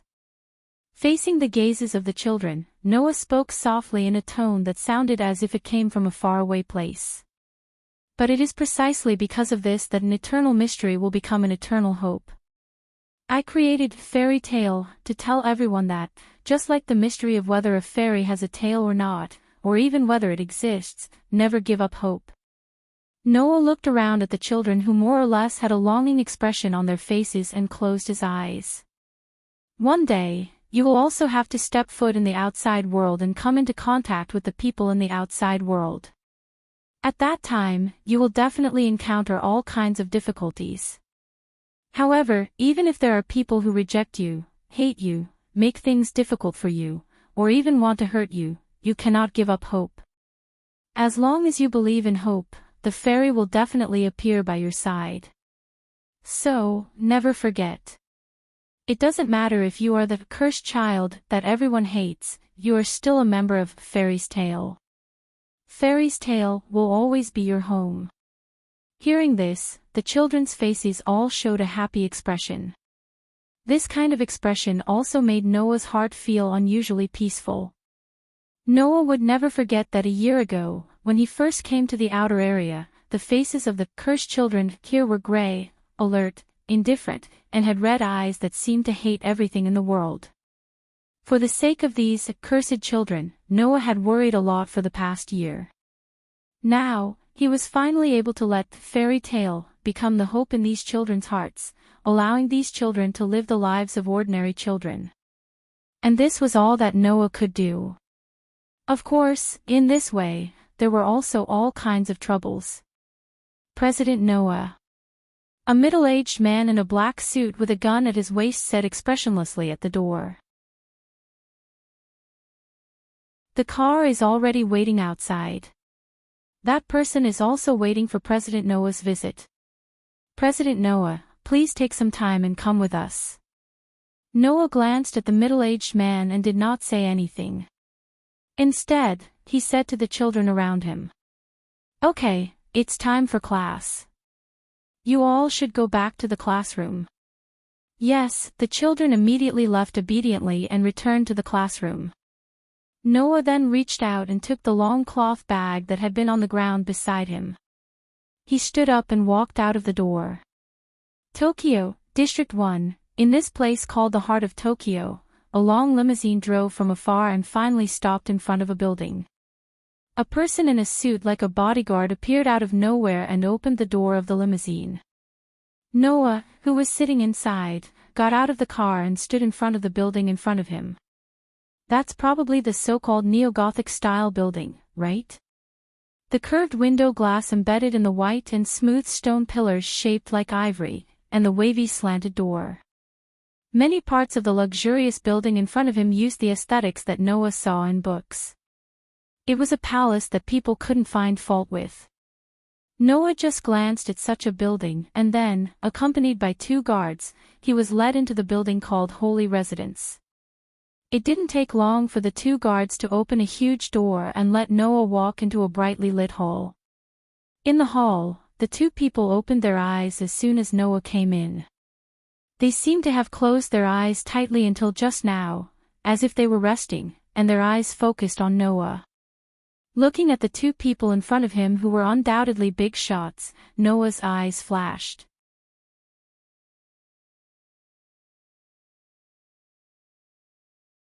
Chapter 85. Bang! As if on purpose, the door of the hall was slammed shut, letting the loud bang reverberate throughout the hall.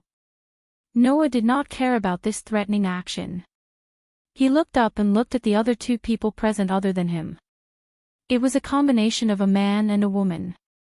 The first thing that attracted Noah's attention was a pure white girl sitting on a rather noble sofa. The girl's age was about the same as Noah's, maybe even 1 or 2 years younger. She wore a paper-thin pure white dress, very similar to a wedding dress, and a sun hat on her head, as if she was wearing a large amount of snow. It was easy to attract attention. The girl's skin was naturally white like a pearl. Her shoulder-length curly short hair, and her face was so straight that it made people lose their minds. It was as if a superb painter had spent his life painstakingly drawing such a beautiful face. No one could ignore it. Even Noah looked at the snow-white girl and narrowed his eyes. Seiko. Of course, this was not the girl's real name. It was similar to the nature of inheritance, a title only left for people of the girl's current status. 10 years ago, the country called Japan was forced to be divided into 5 regions because of the persecution of primitive animals. The girl in front of him, who was the same age as Noah, was the ruler of the region where Noah was located, the Tokyo region. The other person was standing behind the sofa where Seiko was sitting. He was over 70 years old, with a serious expression, a straight back, and a tall figure, wearing a kimono culottes. He was the assistant official in charge of supporting Seiko. He was in the true sense of the highest authority of politicians, the Prime Minister of Tendo Chrysanthemum. In other words, now, the 2 people in front of Noah were the 2 people with the highest status in the Tokyo region. Facing these 2 decision-makers who could have the greatest impact on the entire Tokyo region in various senses, Noah couldn't help but size them up a little, and then walked forward. As if waiting for Noah to come closer, Seiko didn't open her red lips until Noah came in front of her, and spoke in a beautiful voice. "Nice to meet you, Fairy Tale's president, Mr. Noah Doria. I've heard a lot about you. It is indeed the first time we've met." In response to the greeting of the supreme ruler of the Tokyo region, Noah just responded faintly. Then, he turned his gaze to the Tendo Chrysanthemum Prime who had been staring at him. "However, I've had quite a few dealings with this person over here." With the appearance of this sentence, the atmosphere dropped to the freezing point. The gazes of Noah and the celestial child, Chrysanthemum Prime, seemed to have ignited fierce sparks, filled with a feeling of mutual hostility. Noah was speaking the truth. It was already not the first time Noah came into contact with the celestial Chrysanthemum Prime. Fairy Tale was built by Noah a year ago in the outskirts of the Tokyo area. It changed the miserable life of the cursed children and gave them shelter. However, this upright and plain-spoken old man in front of him was an existence that could never get along with Fairy Tale. Since the outbreak of the Protozoa War 10 years ago, humanity faced the greatest crisis in history. The population of 8 billion was reduced to only 1/10 in a short period of time. One could imagine how many people's families died in the hands of the protozoa. These people who survived the Protozoa War, and most of them were robbed of their loved ones by the protozoa. Most of them hated the protozoa and the cursed children who had the protozoa virus in their bodies. Their discrimination against the cursed children was very serious. Therefore, they were also known as the plundered generation. As for those born after the Protozoa War, including the cursed children, they were known as the pure generation. Chrysanthemum Prime was the representative of the plundered generation. His wife was also killed in the hands of the protozoa. Because of this, the celestial child, Chrysanthemum Prime Minister, hated the primordial intestines and the cursed child to the extreme. He naturally hated the Fairy Tale, who had taken in many of the cursed children and could be said to be the gathering place of the cursed children. In the past year, ever since the establishment of Fairy Tale, this person had been secretly plotting against Fairy Tale. It was also because of Chrysanthemum Prime that Noah, in the past year, went from being unaccustomed and at a loss when it came to conspiracies at the beginning to now, he had gained a variety of experience and ways to deal with the smooth confrontation of the dark side and the regime. Chrysanthemum Prime actually did not want to take Noah's life. However, if that could destroy the fairy's tale and the cursed child, the celestial child, Chrysanthemum Prime definitely wouldn't mind doing so. Noah didn't hate the celestial Chrysanthemum Prime Minister. However, for this person who discriminated against the cursed child and tried to kill the cursed child, if there was a chance, Noah would definitely not hesitate to pull him down from his position. Because of this, Noah and the celestial Chrysanthemum Prime Minister definitely couldn't be considered old friends. It wouldn't be an exaggeration to say that they were sworn enemies. To be honest, I really admire Mr. Noah for being able to establish an organization like Fairy Tale in just a short year. Saint Sun, who clearly knew this, seemed to want to change the topic. Now, other than the Tokyo area, rumors of the fairy tale have also begun to spread in the 4 other areas. Recently, not to mention the Tokyo area, even the cursed children in the other 4 areas have risked their lives to join the fairy tale, crossing unexplored territory and coming to the Tokyo area. This really surprised me. Is that so? Noah's eyes seemed to want to see through Saint Sun's heart. But, Saint Sun, you didn't ask me to come here this time to praise me, right? I do have something to talk to you about, Mr. Noah. Sensing that Noah wanted to get to the heart of the matter, Saint Sun pondered for a moment and no longer hid it. Mr. Noah, you should know that the existence of fairy tale has a great impact on the Tokyo area and the other 4 areas, right?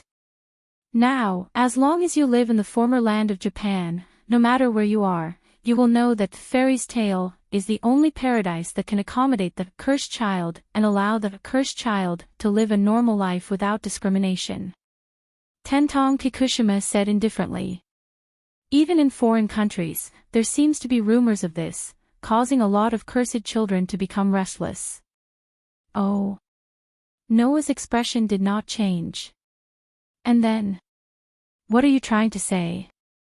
Mr. Noah. Saint Sun said this sentence with an almost puppet-like expression. The people of the International Initiator Supervising Organization should have had a lot of contact with you, right? Noah did not refute, his expression was still as usual, but he acquiesced to Saint Sun's words. The International Initiator Supervising Organization, abbreviated as IASO, is an international organization that manages and allocates the initiator and promoter partners. Mr. Noah, you have taken in a large number of cursed children, which has hindered the management of IASO. Saint Sun said seriously. No, it should be said that your actions have caused harm to the world to a certain extent.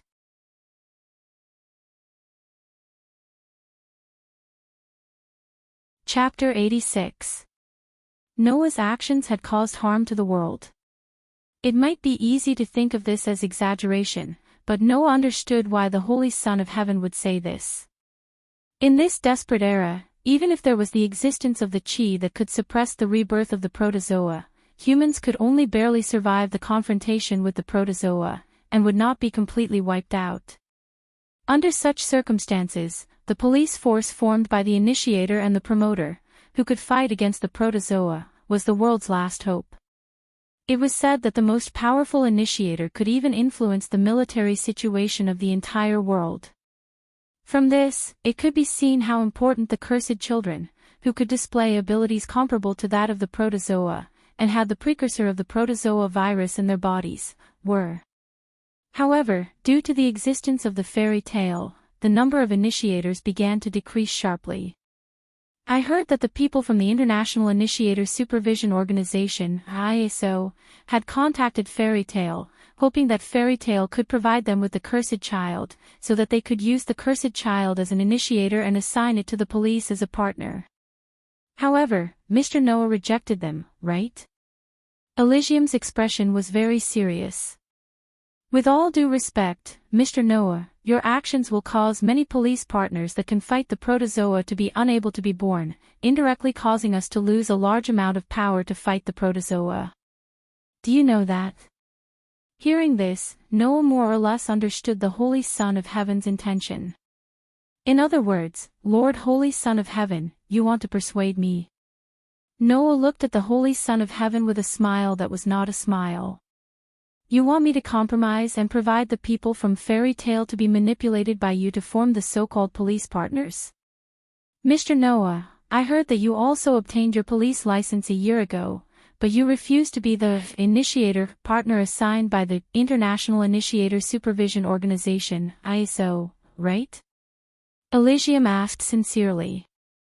Why did you do that? Why? Noah glanced at Chrysanthemum Prime and closed his eyes. A cold smile that was rarely seen 1 year ago appeared on his face. Because I am very disgusted by this kind of method that casually distributes children like tools. The Holy Son of Heaven was slightly startled and then fell silent. Lord Elysian Son of Heaven, I'm sure you know why I created Fairy Tale, right? Noah looked straight at Elysian Son of Heaven. To be honest, if the people from the International Initiator Monitoring Organization, ISO, would conduct a strict assessment of the police officers who need to be assigned to the initiator, then I wouldn't have any objections. However, what surprised me was that the ISO didn't even investigate the character of the police officers who need to be assigned to the initiator. Basically, as long as they are police officers, they will assign the initiator to them. That's right. Noah took a step forward, his dark pupils like arrows meeting Elysian Son of Heaven's eyes. To them, it doesn't matter what kind of treatment the children receive, or what kind of treatment their police partners will give them. As long as they can form a police partner and fight against the primitive animals, they don't need to consider anything else. I created Fairy Tale because I don't want the children to be treated cruelly and discriminated against. I want them to be able to live like ordinary people. Noah's voice echoed throughout the hall of the Holy Son of Heaven and Chrysanthemum Prime's ears. Therefore, I can't agree with the International Initiator Monitoring Organization, ISO's practice of not caring that the children will be abused by the police partners in name, so I rejected them. But your rejection is really endangering the entire world and mankind. Before Elysian Son of Heaven could speak, Chrysanthemum Prime's cold voice sounded. Can you bear the responsibility for the extinction of mankind? Guilt? Noah laughed. His laughter was unusually sarcastic. Then, in the eyes of the celestial assistant, no matter how the cursed child is abused to death, it's not a crime, right? Those people are just monsters, demons that destroy the world, they are not human at all. If they are not human, what crime is it to kill them all? These words all sounded in Chrysanthemum Prime's heart after hearing Noah's words. However, Chrysanthemum Prime didn't say it out loud. He just stared at Noah, his cold gaze could poke a hole in Noah's body. Noah sneered and turned his gaze back to Elysian Son of Heaven, who was more or less speechless. No matter where it is, humans seem to have a saying that the police partnership formed by the initiator and promoter is the last hope of the world, but in my opinion, this saying is no different from a joke. In front of the two highest rulers of Tokyo, Noah said these words coldly. On one hand, one of the police partners, the cursed child, is the last hope of the world, but on the other hand, more than 90% of the people treat the hope in their mouth as garbage that needs to be swept away. Humans are really a kind of stupid creatures that like to carry out contradictions to the end and smash their own feet with a rock. This time, not to mention Elysian Son of Heaven, even Chrysanthemum Prime was speechless. Noah curled his lips in boredom, took out a stack of paper from his jacket, and threw it on the table in front of Elysian Son of Heaven. This is... Elysian Son of Heaven and Chrysanthemum Prime both looked at the paper in front of them at the same time, then they were stunned and surprised. The personal information of the police partners of the initiator and promoter. That is the relevant information of the police partners that were personally reviewed by Fairy Tale, and that a cursed child in Fairy Tale were assigned to qualified police partners. Noah turned his gaze to Chrysanthemum Prime and said as if he was provoking him. Let's not talk about whether or not I can bear the responsibility of the extinction of humanity, but Fairy Tale will not hide the real hope of the world. Not only do we have schools, hospitals, and children's residences, we even have an initiator training facility for children who want to become combat forces, to train children into qualified initiators. There are quite a few active initiators on this list, the two of you can find out with a little investigation. In front of Elysian Son of Heaven and Chrysanthemum Prime, Noah said indifferently. I believe that the initiators that came out of my fairy tale will definitely not be worse than the other initiators, and this is also the reason why the International Initiator Supervision Organization, ISO, compromised with us, and admitted that we can self-distribute the initiators internally. After saying this, Noah turned around. Then, the two of you should have nothing to say, right? Elysian son of heaven and Chrysanthemum Prime were both silent. Noah also directly walked out of the hall under the silent gaze of Elysian son of heaven and Chrysanthemum Prime. The hall of the holy residence was silent, and no one spoke for a long time.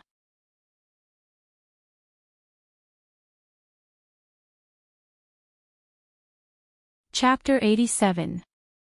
Tokyo, District 39, Fairy Tale. In his own residence, Noah casually tossed aside the long cloth bag that had been slung over his shoulder. Then, he sat down on the sofa in a paralyzed manner. One of his hands covered his eyes and his whole body exuded an aura of exhaustion. If possible, Noah would rather fight to the death with the protozoa for an entire day and night than engage in a conversation with those in power like the Holy Son of Heaven and Chrysanthemum Tenzin. That would be too tiring. Even after an entire year, Noah had basically gotten used to this kind of tiredness and was unwilling to be tormented like this. After 1 year, he had fully understood the dark side of human nature and assimilated himself into this world of despair. Only then did Noah realize how wonderful the days he spent in the fairy tale were. That caused Noah to miss the fairy tale almost every day. He missed his companions who grew up together with him. Of course, due to Noah's intervention, this world now had the existence of the fairy tale. No matter what, regardless of which world the fairy tale belonged to, Noah would do his best to protect it. No matter how tiring, no matter how bitter, as long as he could achieve this goal, it would be worth it. Forget it, I won't think about it anymore. Noah rubbed his eyebrows and turned his head to look at the door of a room. He stood up and walked over. Pushing open the door, Noah walked into the room. It was an extremely dim room. There were no fluorescent lights on the ceiling and there were no windows around. In such a dim room, there was an apparatus that was as tall as a person. In the middle of the apparatus was a culture tank the size of a thumb connected to it. It was a culture tank filled with an unknown liquid. It appeared as though it was boiling and bubbling. If there was an expert here who had a good understanding of the protozoa, they would be shocked to discover that the unknown liquid in the culture tank was a processed protozoa virus. It was not a virus extracted from the protozoa's body and filtered out of the body fluids and blood. Instead, it was the most primitive virus that infected in the form of a virus, causing the protozoa to appear in the protozoa. Usually, humans and even living creatures would be infected with the protozoa virus and the protozoa could only be infected through the blood. In other words, the protozoa virus could not be infected through the air. Otherwise, humans would have long ceased to exist in this world. However, that did not mean that the protozoa virus did not exist in the air. In fact, experts had long since proven that the protozoa virus could also be active in the air. They would enter through the mouth of humans, but they would not infect humans and cause the protozoa. This was a theory that had been confirmed after countless experiments. However, although the protozoan virus that entered the mouth of a human wouldn't infect them, it wouldn't cause immediate death either. If the airborne protozoan virus happened to enter a pregnant woman's body through her oral cavity, the pregnant woman would sometimes give birth to a fetus with protozoan DNA in its body. Most of the cursed children came from this. The device in front of him was a device that could extract the protozoa virus in the air and collect all kinds of protozoa viruses.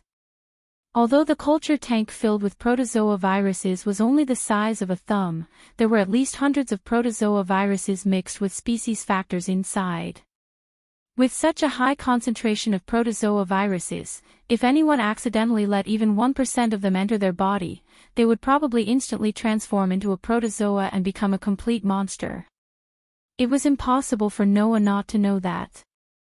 However, Noah's next move would definitely make the onlookers dizzy. Gotcha! They saw Noah reach into the culture tank the size of a thumb and take out a test tube connected to a needle from the device below the culture tank. Then, he stabbed it into his arm without hesitation. In the culture tank, the protozoa viruses that had gathered into a thick liquid form immediately flowed through the device and into the test tube. In less than 10 seconds, they were all injected into Noah's body. In the next moment, Noah's pair of dark pupils that were as deep as the stars trembled violently. In the blink of an eye, they all turned crimson and dyed Noah's pupils red. That pair of blood-red eyes were exactly the same as the cursed child's. Thump. Thump. Noah's heart was beating violently. Gulp. While his whole body was releasing a shocking amount of heat, Noah's vision began to distort up and down. The illusion that his limbs seemed to be expanding outwards also appeared. Bang! His muscles seemed to be burning, causing Noah's arm that was pierced with the needle to tremble. The needle that was stuck in his body was immediately pushed out of his body like a bullet and bounced off. Creak! Noah's chest made such a sound. In an instant, it expanded greatly, and the bones in his body also made abnormal sounds of friction. It was under such circumstances that the protozoa viruses injected into Noah's body strengthened Noah's body at an unimaginable speed. Because of the protozoa viruses in their bodies, the cursed children possessed high-speed self-regeneration ability and physical strength that ordinary people could not possess. Moreover, the protozoa viruses in the cursed children's bodies contained animal factors that would also give them various advantages and abilities that this kind of animal possessed. Now, Noah had been injected with the protozoa viruses that contained at least hundreds of species factors. The strengthening he received was also hundreds of times that of an ordinary cursed child. At the same time, he could also obtain the advantages and abilities of this species factor. Unfortunately, if Noah, who was not a cursed child, continued to be affected by the protozoa viruses like this, he would only end up becoming a protozoa. Only Noah knew that he would never become a protozoa. The following scene also proved this point.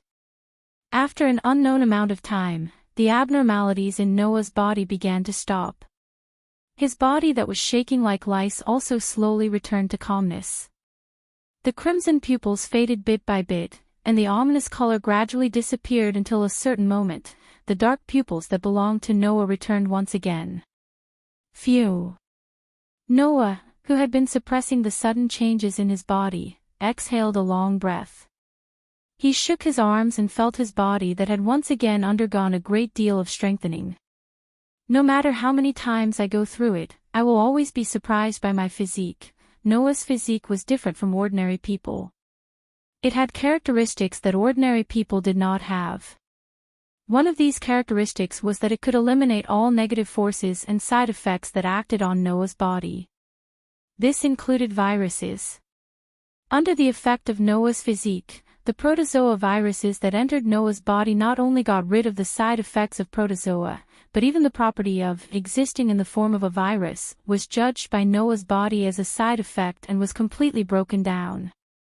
Therefore, the protozoa viruses that entered Noah's body only left behind the effects of purely strengthening the body and bringing about various species advantages and abilities.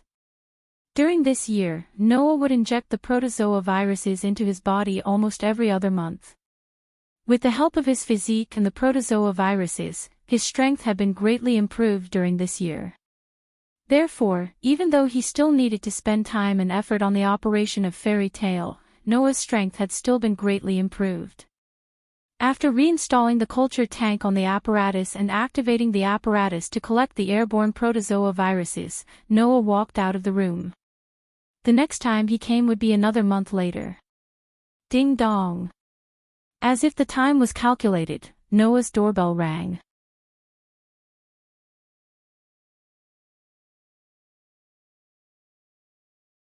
Chapter 88. Ding dong.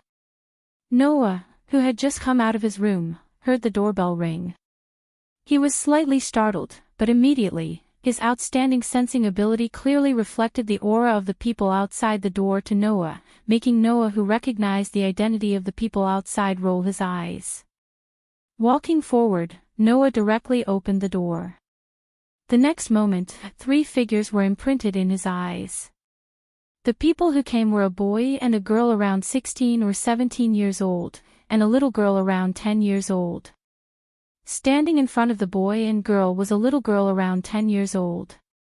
The little girl was wearing a fashionable checkered lined jacket, a short skirt, and a pair of thick boots. Her slightly swaying ponytails were pinned with a slightly large hairpin, and she had a big bright smile on her face. Standing behind the little girl on the left was a beautiful girl in black. She had a head of soft black hair that reached her waist, a sharp contrast with her snow-white skin. She was wearing a student sailor uniform, her eyes were slender, and she had a beautiful face. Standing to the right of the little girl was a listless young man. The youth was wearing a pure black student uniform that looked like a suit. The youth's left chest was pinned with an unknown high school badge, and there was a pistol at his waist. With one look, one could tell that he was not an ordinary student. Such a trio appeared in front of Noah just like that, with a smile on their faces. The difference was that the little girl's smile was the kind of lively and cute expression that came from the heart, while the smile on the faces of the youth and girl standing behind her was more or less fawning. Noah pretended not to see the youth and girl standing behind him, and greeted the cheerful little girl. Yenju. President. The little girl named Yenju directly threw herself at Noah, hanging onto Noah's body. I miss you so much. President. Liar. Undoubtedly, we just greeted each other in class this morning. Noah mercilessly pulled Yenju, who was hanging on his body, ignoring her dissatisfied expression, and patted her head. You seem to have grown a bit, right? Hearing this, Yenju's eyes lit up, and said excitedly. Is it the chest? As soon as she finished speaking, Noah directly knocked Yenju's head, causing her to cry out in pain. At the same time, he corrected her expressionlessly. It's height. Hey, hey, hey. President Noah. The girl who had been ignored all this time seemed to lack patience. She stepped forward and pointed at her own nose, emphasizing her presence. We're here too. We're here too. It's you. Unfortunately, Noah's reaction was extremely cold. Tomato-san and Riken-san, long time no see. Don't call me Tian-tong, just call me Mu-gong. Tian-tong-mu wrinkled his nose and said with some displeasure. Guild leader Noah, you're doing this on purpose, right? Is that so? Noah's reaction was still as cold as ever. Then I'm really sorry. Hey, Noah, you don't have to be so cold to us, do you? Rinken scratched his head. In any case, we've known each other for a year, we can be considered old friends, right? Then, my old friends Riken-san and Riken-san, why don't you let me guess the purpose of your visit? Noah suddenly smiled. If my guess is correct, the reason for your visit should be because the income of the Tentong Civilian Police Company last month was infinitely close to zero, and there was no business this month. Therefore, as the president, Tentong Mugino, and the police officers under his company saw that Rentaro was in a predicament where even his living expenses might be difficult, so they had no choice but to come to me, hoping that I would share some of the commissions that Fairy Tail received with you. Noah cast his gaze on Rinken Rentaro and Tendo Mugino, who both had frozen expressions. He narrowed his eyes. I'm right, right? Hee hee. Riken-san and Riken-san maintained their frozen expression and dryly laughed twice. Yenju, on the other hand, jumped up and down happily. As expected of the president of Fairy Tail, you guessed it all right. Is it really like this? Noah speechlessly looked at Riken-san and Riken-san. I say, how can there be people like you, running a police company to the point where you need to get commissioned work from other places? What can we do? Riken-san said even more angrily. It's all because our company's members are too useless, they can't make our company's name known, and their strength is so weak, of course people won't want to look for us. Is that really the case? Riken-san couldn't help but whisper and refute. The problem should be that the building where our company is located, the first floor is for gay, the second floor is for nightclubs, and the fourth floor is for loan sharks, right? If Riken-san is really a powerful police officer, the customers won't care about this at all. Riken-san glared at Riken-san, and then looked at Noah. His face hung a fake smile that couldn't be more fake. Well, anyway, President Noah's fairy tale receives a lot of commissions every day, right? It's okay to share some with us, right? The police's job is to solve matters related to gastronomic animals. Compared to purely police officers, the nature of fairy tale is quite complicated. Fairy tale has schools, hospitals, residences, and even initiator training facilities specially provided for the cursed child, and the money to maintain these facilities almost all came from Noah's personal wealth. By hunting gastronomic animals and selling their bodies to the research facilities for gastronomic animals, thus obtaining benefits. In the beginning, Noah used this method to earn money, and then used all the money to establish fairy tale, which led to the birth of fairy tale. And when fairy tale was truly operating, Noah used the internal initiator to form partners with police officers that he approved of, and invited these police officers' partners into fairy tale. Under the name of fairy tale, they went out to work, earned a lot of money, and put fairy tale on the right track. Ordinary police officers under a civilian police company went out to work for a salary, and all the remuneration they received went to the company. Noah, on the other hand, let fairy tale learn from the other world's fairy tale. He made every commission into a commission form and posted it on the commission board. He let the police officers under him choose their own jobs, and 70% of the remuneration would go to the police officers themselves. This method of operation also attracted a lot of foreign police officers. After all, if they worked in fairy tale, as long as they were willing to work hard, the remuneration would definitely be much higher than the salary of ordinary police officers. In this way, fairy tale, as an alternative police organization, was recognized by many people in the industry. Now, fairy tale was one of the most famous police organizations in the Tokyo area. This was also the reason why these two thick-skinned people often came to visit Noah. Bang! Tenzo Mu threw a heavy punch, hitting Riken Rentaro's abdomen. Whoa! Riken Rentaro suddenly let out a strange cry, holding his stomach and lying on the ground. Tenzo Mu immediately kneeled down, holding Riken Rentaro's head, and made a kneeling posture. We will abide by the rules of fairy tale, and only take 70% of the remuneration, so please work for us, otherwise we can only starve to death. Noah looked up to the sky and sighed, completely speechless.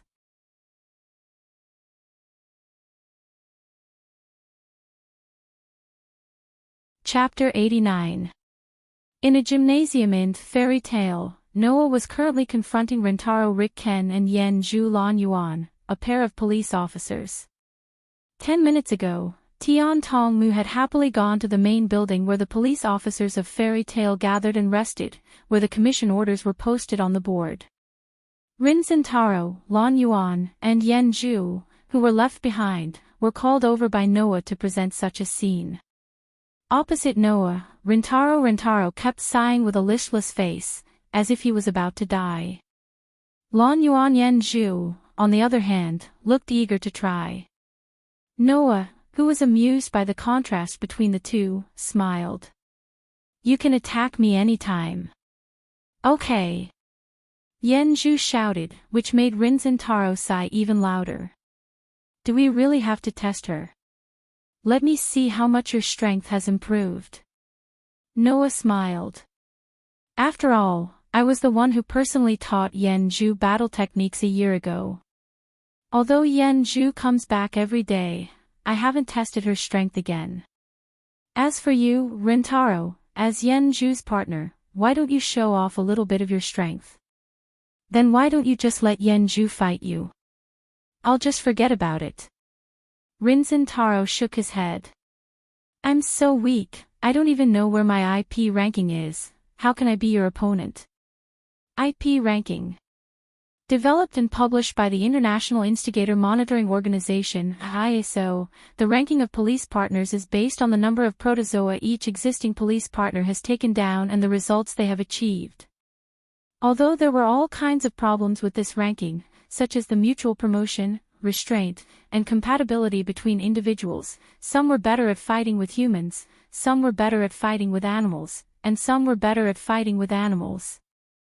There were also some strong people who did not want to be too high profile, and there were also some new stars who were just starting out. However, basically, the ranking given by the International Initiator Supervision Organization (ISO) was the standard to measure the popularity and strength of a pair of police partners. And if I'm not mistaken, Noah, you must have hunted down a lot of protozoa in the past year in order to gather enough funds to establish Fairy Tale, right? Rintaro felt like he was about to break out in a cold sweat. He asked with a respectful attitude. Then, what's your IP ranking now? It's been almost half a year since I've hunted a protogut animal. Plus, I've been rejecting the initiator partner that the International Initiator Supervision Organization (ISO) arranged for me. They don't seem to have any intention of raising my ranking. Noah spread his hands. So, if you ask me what my IP ranking is, I can only tell you that I don't know myself. Hey! Yenju was the first to cry out in dissatisfaction. The president is so strong, how can those guys not raise your ranking? Sigh. Rinzin Taro covered his head. Even so, how can I beat someone who can teach the cursed child fighting skills, and who was personally acknowledged by Yenju to be strong? Don't you still have Yenju as your partner? Seeing Rinzin Taro dragging his feet, even Noah was starting to get impatient. Anyway, don't hold back, just attack. Rinzin Taro, it's okay if you use a gun, use all your skills. Use a gun. Rinzin Taro looked at Noah in shock, his face full of uncertainty. You really want me to use a gun? Rinzin Taro, you're really indecisive. Noah was helpless. Just do what I say. Do you think I'm going to kill myself? But... Rinzin Taro seemed to want to say something, but this time, he was interrupted by Yenju, who was also getting impatient. Rinzin Taro, you'll suffer if you underestimate the president. If you don't want to fight, I'll do it. As soon as she finished speaking, Yenju's eyes instantly turned crimson. Yenju. Rinzin Taro was immediately shocked. When the eyes turned crimson, it was a sign that the cursed child had released the protozoa virus in her body. Therefore, when the cursed child's eyes turned crimson, she would be able to obtain a power that was comparable to the protozoa, or even far surpass the protozoa. Rinzin Taro didn't know how strong Noah was, but wasn't it a little too much to release the power of the cursed child to deal with an ordinary human? Then. However, Yenju completely ignored Rintaro, who had cried out and failed to stop him in time. Instead, she bent forward. I'm on you. As soon as she finished speaking. Bang! With a loud stomping sound, Yenju's small body shot out like a rocket. Whoosh! A sharp sound of breaking through the air rang out. Yenju almost instantly reduced the distance of 10 meters between her and Noah to 0 and appeared in front of Noah. Hiya! Immediately, Yenju jumped up, turned around, and kicked Noah's head with a violent force that caused the air to tremble. Seeing that there wasn't even a sonic boom, even if this kick landed on a piece of steel, it would be able to shatter a piece of steel that was at least a meter thick into pieces, right? Not to mention a human's fragile brain. However, in the face of such a powerful kick from Yenju, Noah only slightly leaned to the side. Whoosh! The powerful kick immediately brushed past Noah's side and kicked the air. At this time, Noah suddenly reached out his hand and grabbed Yenju's small foot, who was about to charge past him due to inertia. He tightened his grip and lifted Yenju upside down. Too many flaws. After saying that, Noah threw Yen Zhu and his hand in Rinzin Taro's direction. The screaming Yen Zhu turned into a shadow and heavily smashed into the panicked Rinzin Taro. Bang! Amidst the dull thud, Yen Zhu slammed into Ryutera's abdomen like a cannonball. Ryutera screamed in pain as he was sent flying along with Yen Zhu, crashing into the ground not too far away. Ugh! Yen Zhu covered her head with tears in her eyes. So dizzy, oh. Rinzin Taro covered his abdomen with a pale face. It hurts. The two of them struggled to get up from the ground, but their visions suddenly darkened. Although the battle was short, I have a rough idea of your current level. Noah sighed. As a rabbit-type initiator, Yen Zhu's speed, leg strength, and kicking have improved a lot compared to a year ago. However, her combat acuity seems to have decreased. Perhaps it's because she's been dealing with low-level protozoa and hasn't met a good opponent. I'm not slacking off.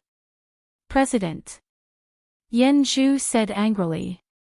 For the past year, I've been following President's instructions and training my speed and kicking. I'm not blaming you. With your current strength, as an initiator, it's a bit of an exaggeration to say that you're in the top 100 IP rankings. However, it shouldn't be a problem for you to enter the top 300 IP rankings. Noah patted Yen Zhu's head and glanced at Rinzin Taro, who was sitting on the ground. The problem is with me, right? Rinzin Taro sighed as if he had given up. I know that Yen Zhu is very strong. It's all because I'm too weak that I'm dragging her down. Are you weak?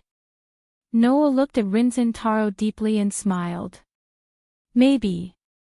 For a moment, Rinzin Taro felt like he had been seen through.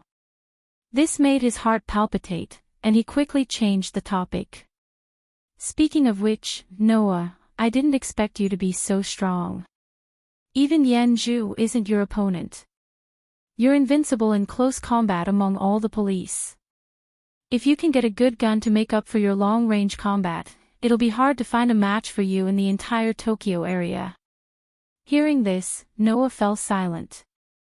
A gun.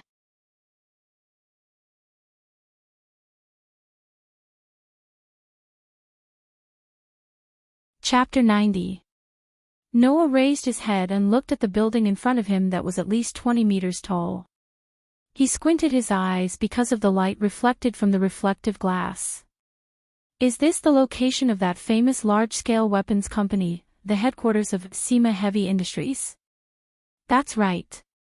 In addition to Noah, another man who was still in high school at the scene made a speechless response.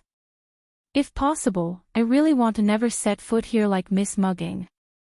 If it weren't for your request, Noah, I think Miss Mugging would never let me bring you here, right? After conducting a small test for Rentaro and Yen Zhu in the stadium, Noah asked Rentaro to bring him here as soon as he left the stadium. Sima Heavy Industries was a well-known weapons company even in other regions. It was even more famous in the Tokyo area. Many police officers were very positive about the alloy weapons produced by this weapon company. After Noah heard that Rentaro's pistol was sponsored by the daughter of the president of Sima Heavy Industries, he asked Rentaro to bring him here. As for Mugging, when he heard that Noya and Ryutera were thinking about this place, he had the most unlucky expression on his face. It was as if he had heard some filthy word. Then, he strongly expressed that he absolutely did not want to come here. Even Yen Zhu was forced to stay by Mugging. Although he didn't know why Muggino was so disgusted with Sima Heavy Industries, it was just as Rentaro said. If it wasn't for Noah's request to come here, Muggino might have forced Rentaro to stay. Looking at the evasive expression on Rentaro's face, Noah asked in confusion. What? Is the daughter of the president of Sima Heavy Industries difficult to deal with? Not difficult to deal with, but extremely difficult to deal with. Rentaro sighed. Forget it, let's go in and finish this so we can go back early. Noah shrugged and did not object. Under Rentaro's lead, they entered the building across the street. The security guard seemed to have received the news a long time ago. Not long after Noah and Ryotaro entered the building, they appeared on their own and led Noah and Ryotaro into the elevator. However, the elevator didn't go up. Instead, it moved in the direction of the underground. It didn't stop until it reached the 5th floor. Ding! As the sound of the elevator arriving at the destination floor rang out, the elevator door slowly opened. The security guard didn't seem to have any intention of getting out of the elevator. After gesturing to Noah and Ryotaro, he let them out of the elevator. In front of Noah and Rintaro was a vast space. In this place, in addition to the sci-fi-looking corridors that led in all directions, there were also exhibition counters placed around. On the counters, there were all kinds of weapons. There were sniper rifles, pistols, rifles, and other modern weapons. There were also knives, swords, spears, halberds, daggers, and other weapons used for close combat. The only thing that these weapons had in common was the pitch-black luster that symbolized the alloy. It told others that these weapons were manufactured to deal with human enemies. Welcome to SEMA Heavy Industries. After taking a closer look, Noah and Rintaro discovered that in the middle of this vast space stood a girl with a confident smile on her face. It was a young lady with long, wavy, jet-black hair tied into 2 ponytails behind her head. She was wearing a bright-colored kimono as if she was admiring flowers. She looked like a perfect young lady from a wealthy family. At this moment, a girl in a kimono with a strong Japanese style was looking at Noah with interest. Her pretty face with a beauty mole showed a smile as if she was aiming at a prey. This must be the president of Fairy Tale, President Noah, right? Noah was also looking at the girl in front of him. After a while, he nodded his head. I have long heard of your great name, SEMA Heavy Industries President's daughter Miss SEMA Moji. Just call me Moji. Moji took out a fan from her kimono and covered the lower half of her face. Her voice reverberated in the air, making it easy for people to perceive the joy contained within. Speaking of great names, we are the same. I often hear little Riken complaining that there is no business coming to him. More than once, he rejoiced that there is a spendthrift who will provide him with a commission as long as he asks. Oh. Noah glanced at Rintaro with a smile that was not a smile.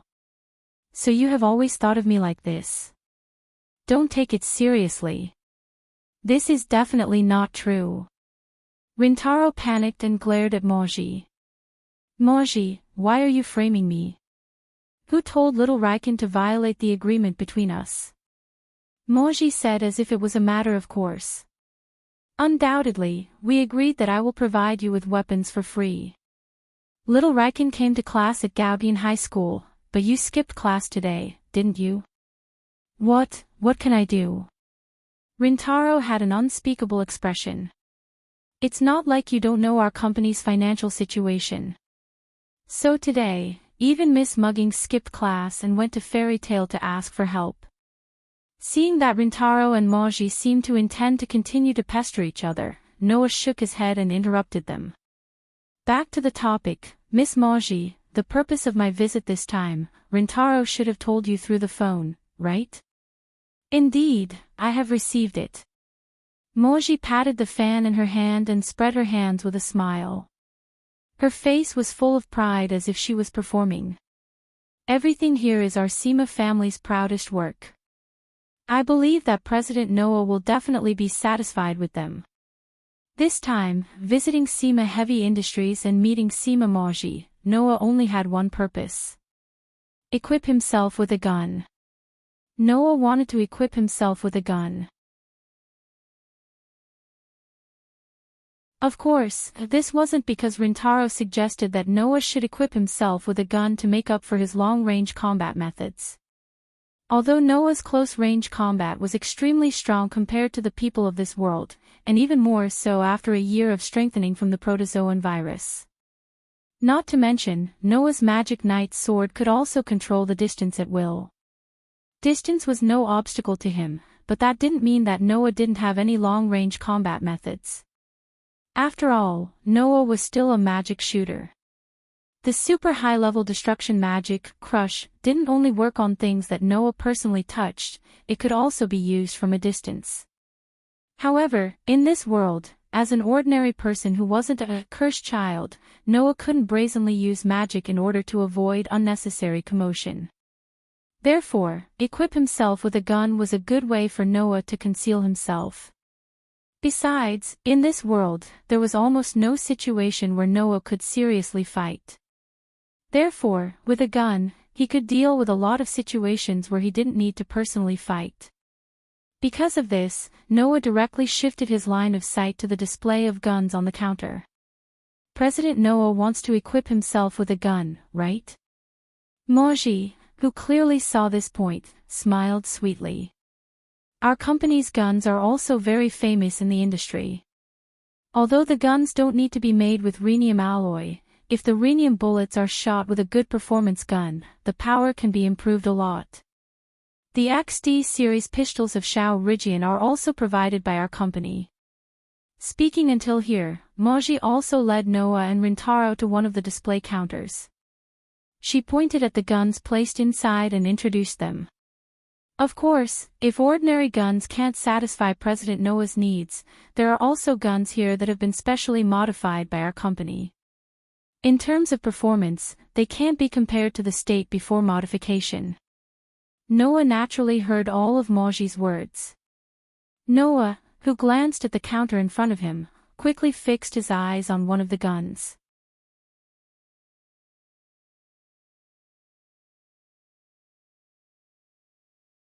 Chapter 91. It has been a year since he came to this world. Noah has gained a lot of understanding of this world. Among them, it naturally included the understanding of modern weapons like guns. It could be said that Noah's understanding of guns was only at the level of long-range shooting weapons. He knew almost nothing about the types of guns, their advantages, their characteristics, and their manufacturing. Therefore, Noah didn't know whether the gun he was looking at was good or bad. However, just like how some people would feel extremely comfortable with the most suitable tool for themselves, Noah took a fancy to the gun in front of him at first glance. Muri and Rintaro seemed to have noticed Noah's line of sight. They looked over and were both startled. This is... Rintaro tilted his head and asked Muri with some uncertainty. This is a revolver, right? The gun Noah was looking at was a revolver. It wasn't one of those short, cylindrical revolvers that were commonly used by the police. Instead, the revolver's body was almost the same as Rentaro's XD series automatic pistol. It was 8 inches long, and its outer body was also elongated. It was a completely black revolver that had obviously been modified. As a revolver, the appearance of the revolver in front of him was obviously domineering and elegant at the same time. It made people unable to move their eyes away from it at first glance. However, the body of the revolver was indeed a lot longer than the average revolver. It was even longer than the body of an automatic pistol if the magazine of the revolver was included. For more practical people, the feeling of the gun in front of them would probably be that it was a special case to emphasize the beauty of the gun. It would make people wonder whether or not it had good performance. It just so happened that Rintaro was this kind of person. Is this a modified version of the Colt Python revolver? Rintaro couldn't help but interrupt. Most revolvers have a relatively small capacity and a relatively low bullet speed. Moreover, the way to load the ammunition must be manually. The reloading time is too long and the power is relatively low. Although the Colt Python revolver has been improved in power, it still can't do without these shortcomings. How is the performance of this modified gun? If even Xiao Lijin knows about it, then it's impossible that our SEMA company doesn't know about it. Moji took out the 8-inch long revolver in front of her, and the gun body immediately flashed with an arc of light. This gun's modification rate is at least 80%.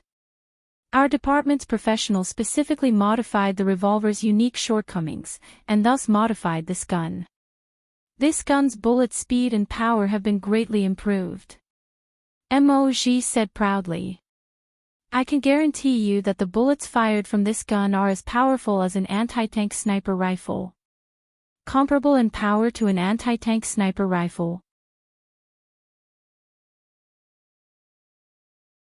Rentaro looked at the gorgeous revolver in Muri's hand in surprise. Won't this gun explode? In order to prevent this, we specially modified it. Moj smiled, but this time, her smile was slightly restrained. Unfortunately, as you can see, even if the bullet speed and power are comparable to an anti-tank sniper rifle, in order to increase its bullet speed and power, the weight of this gun is much heavier than an ordinary revolver. Moreover, the bullet capacity and the number of times it can be loaded is limited to 6, the same as an ordinary revolver. In other words, the bullet speed and power have been greatly improved, but its weight has been increased. In addition, the bullet capacity is also limited to 6, not exceeding the limit of an ordinary revolver. Rentaro muttered, then as if he thought of something, he said to Moj. No, the bullet speed and power are comparable to an anti-tank sniper rifle. Even if the gun body is strengthened and won't explode or overheat, the recoil is definitely not small, right? Just like what Xiao Lijin said. Moj spread her hands. If you want to use this gun, even if you don't care about the fact that it only has 6 bullets, you still need a lot of arm strength. Otherwise, you won't be able to use it at all. So, originally, this gun was specially made for the initiator. Indeed, there won't be any problems if the initiator uses this gun. Ryutaro was slightly relieved as he turned his gaze to Noah, who had been silent all this while. However, Noah, you shouldn't choose this gun, it's better to use the XD series automatic pistol like me. Hearing this, Noah looked at the revolver in Muri's hand. After pondering for a while, he said. No. I want this one. Noah. Rentaro was stunned. Are you sure? On the contrary, Muri seemed to have expected Noah to say this. Her eyes flashed with interest. President Noah doesn't care about the fact that it only has 6 bullets, but if you don't have extraordinary arm strength, using this gun isn't a wise choice. Noah smiled indifferently, reached out his hand, took the gun from Muri's hand, and raised it. Then, let me try it a little bit. How about it? Motion Realism Prism Battle Simulation version 10.0. Start. After the pleasant synthetic voice read out the contents smoothly, Noah realized that he was standing in a huge room that was green all over. The inside of the room was extremely empty, and the light from the high ceiling was so dazzling that it made people unable to open their eyes. In addition, at a certain height, there were several glass windows. Only had time to observe these, Noah heard Muri's mechanical voice from all directions. President Noah, how do you feel? How do you feel? Noah looked around. It's quite strange. Fortunately, I experienced it once. At this time, Noah was in the 5th floor of the Tsima Heavy Industries headquarters, in an open cubic space called the VR Special Training Room, with a diameter of more than 1 kilometer. This was a world-famous virtual combat training facility with high performance. The entire room was made of special rubber. Not only could it use live ammunition, but it could also use various kinds of explosives.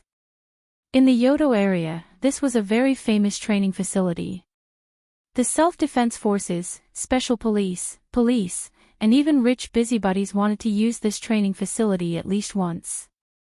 Therefore, it was said that the appointments from the outside were already arranged on a yearly basis.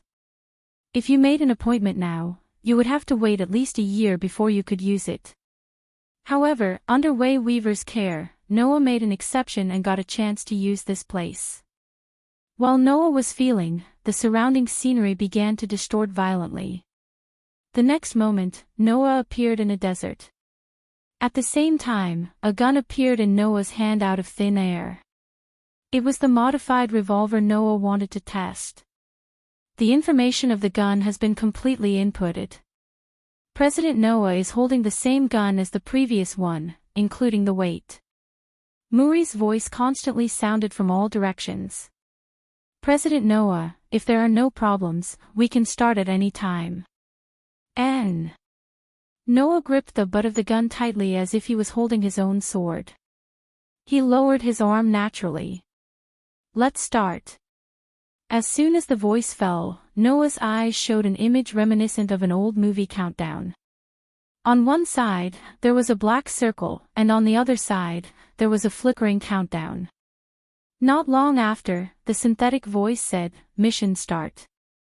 Noah didn't know that in another room, Muri and Rentaro were having such a conversation. No way. Rentaro looked at the scene on the monitor and was shocked. Isn't this the famous battlefield where even the 10 elites of the police special assault force were judged to be dead and lost in the end when they challenged the police special assault force in a group battle? Hearing Rentaro's words, Muri's face showed a sinister smile.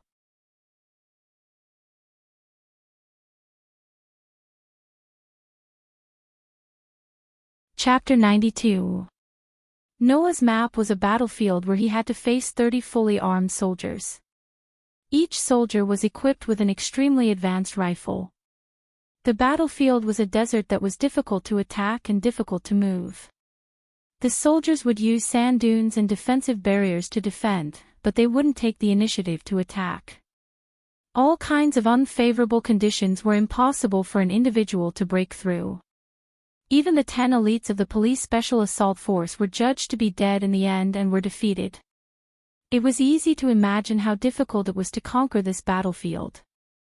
It must be known that the elites of the police special assault force, even if they couldn't compare to the more powerful police, they weren't something that ordinary police could compare to. There were 10 such characters, and they were challenging in the form of a group battle. Even the police with the initiator wouldn't dare to casually challenge them.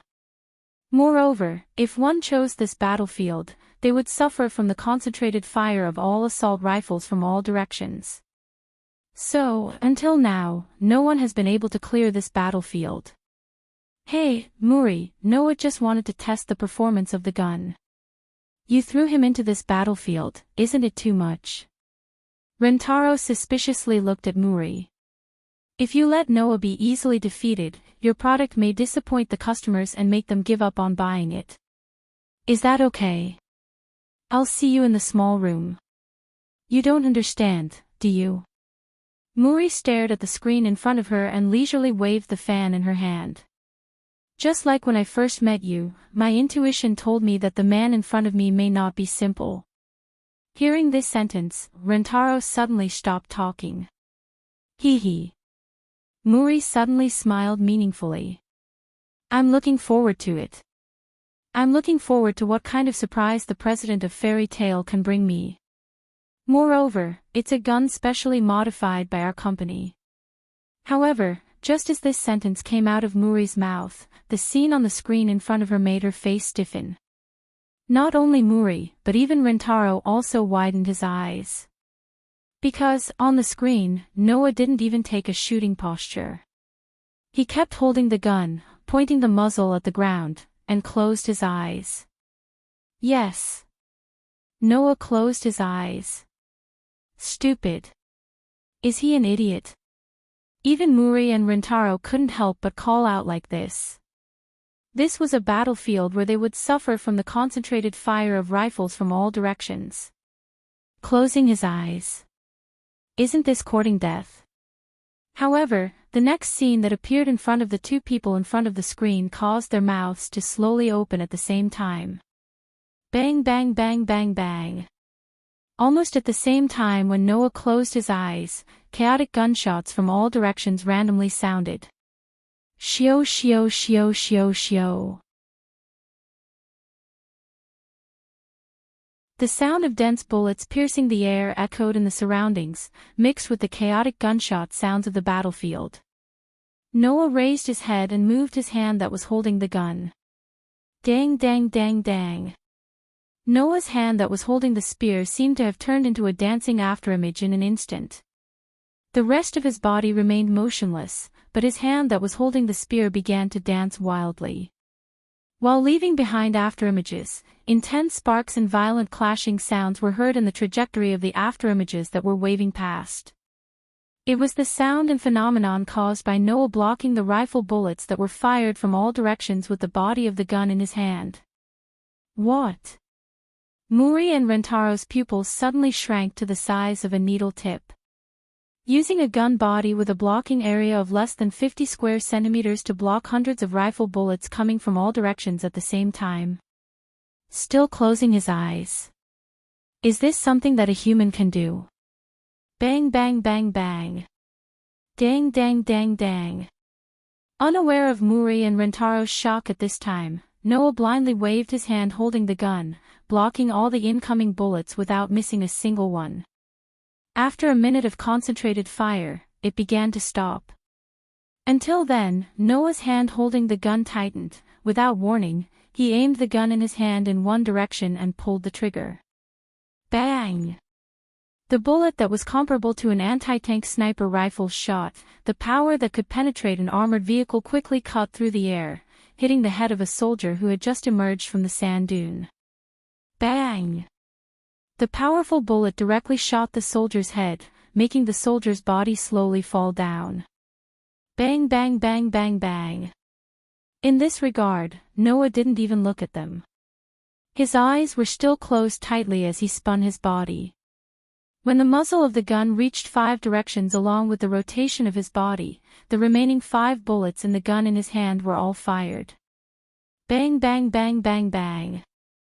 As if to coordinate with Noah's shooting, the 5 soldiers in the 5 directions all poked their heads out.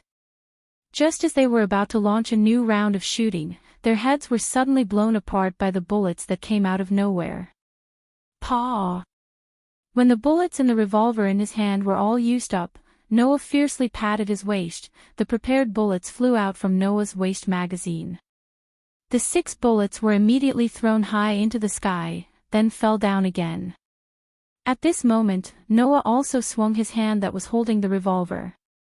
The revolving magazine of the modified revolver in his hand suddenly popped out. The empty shells of 6 bullets suddenly shook out and fell to the ground. Immediately, Noah raised the gun in his hand high, and the 6 bullets that were thrown down fell into the 6 grooves in the revolver's magazine very accurately as if they had been calculated.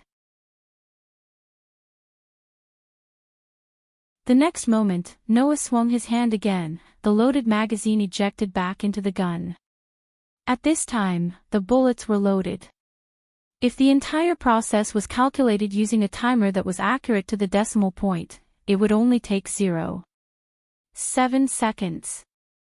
Looking at Noah, who closed his eyes and continued to shoot, accurately hitting each soldier's head, exploding the simulated soldier's head, and accurately blocking the shots from all directions, Muri and Rentaro almost doubted their own eyes. So strong.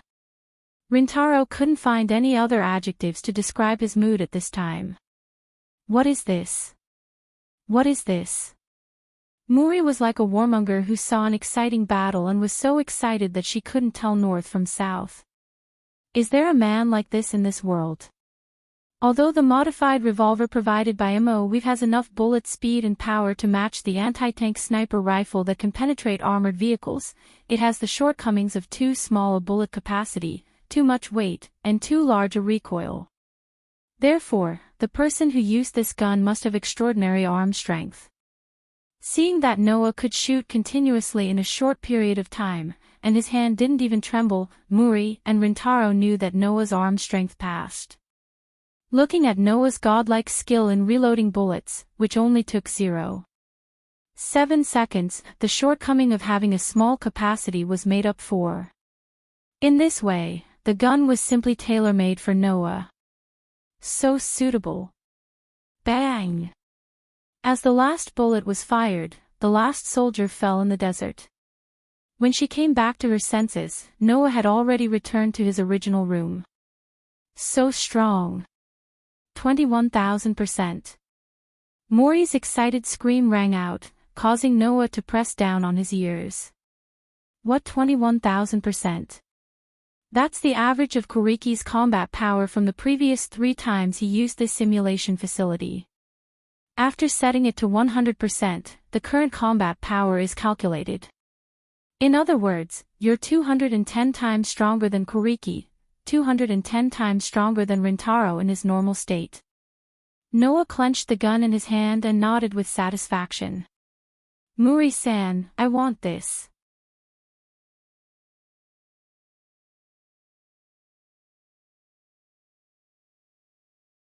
Chapter 93. Is there really no problem? Walking on the busy street, Noah touched the gun and the magazine full of ammunition that were hidden under his coat at the back of his waist. He could not help but let out a sound. No matter if it's a specially modified gun or a manufactured ammunition, the cost is not cheap, right? Is it really okay to provide it for free? Since they said it's free, why don't you accept it generously? Ryutaru, who was walking beside Noah, had an indifferent look on his face. Even a person like me is willing to be a sponsor.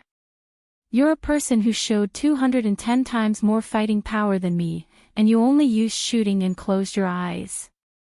You didn't show any close combat ability that even Yenju was no match for. Otherwise, you would be at least 500 times more powerful than me. If that shrewd president's daughter let go of a living signboard like you, then she wouldn't be Sima Muri. It seemed like the police were the only ones benefiting from the weapons company as the sponsor, but of course, that was impossible. As a sponsor, the weapons company could use the slogan, "A strong police team is using the weapons provided by us," to gain publicity and improve their business. Therefore, it was impossible for the weapons company to provide equipment to just anyone. If you want the weapons company to become a sponsor, you have to go through a strict review. A year ago, the Tiantong Civilian Guard Company was still in its infancy stage and did not have any actual achievements. Originally, they were mentally prepared to be rejected during the review stage, so they applied to Sima Heavy Industries, but the result was unexpectedly approved. As for the reason, Noah didn't know, but he could only smile bitterly at Ryutaru's words. If Noah showed his close combat ability, he would definitely be stronger. This was not wrong. But what Ryutaru didn't know was that Noah made a big mistake in shooting. Ryutaru thought that it was incredible that Noah could shoot with 100% accuracy with his eyes closed, but only Noah knew that it wasn't incredible at all. On the contrary, if he didn't do that, Noah might not even be able to hit a target. That's not surprising. It had been a year since he came to this world. It was not the first time that Noah had seen a gun. But before today, Noah had never even touched a gun. How could he hit every shot? Therefore, in order to not miss the target, Noah could only close his eyes and use his sensing ability wholeheartedly. Using his outstanding sensing ability, he took in the surroundings, the opponent's position, movements, and intentions in all directions. Everything was included in the scope of his detection, and he shot like a radar. Therefore, Noah was able to achieve a 100% hit rate. In other words, Noah's shooting ability was so outstanding only because of his outstanding perception ability.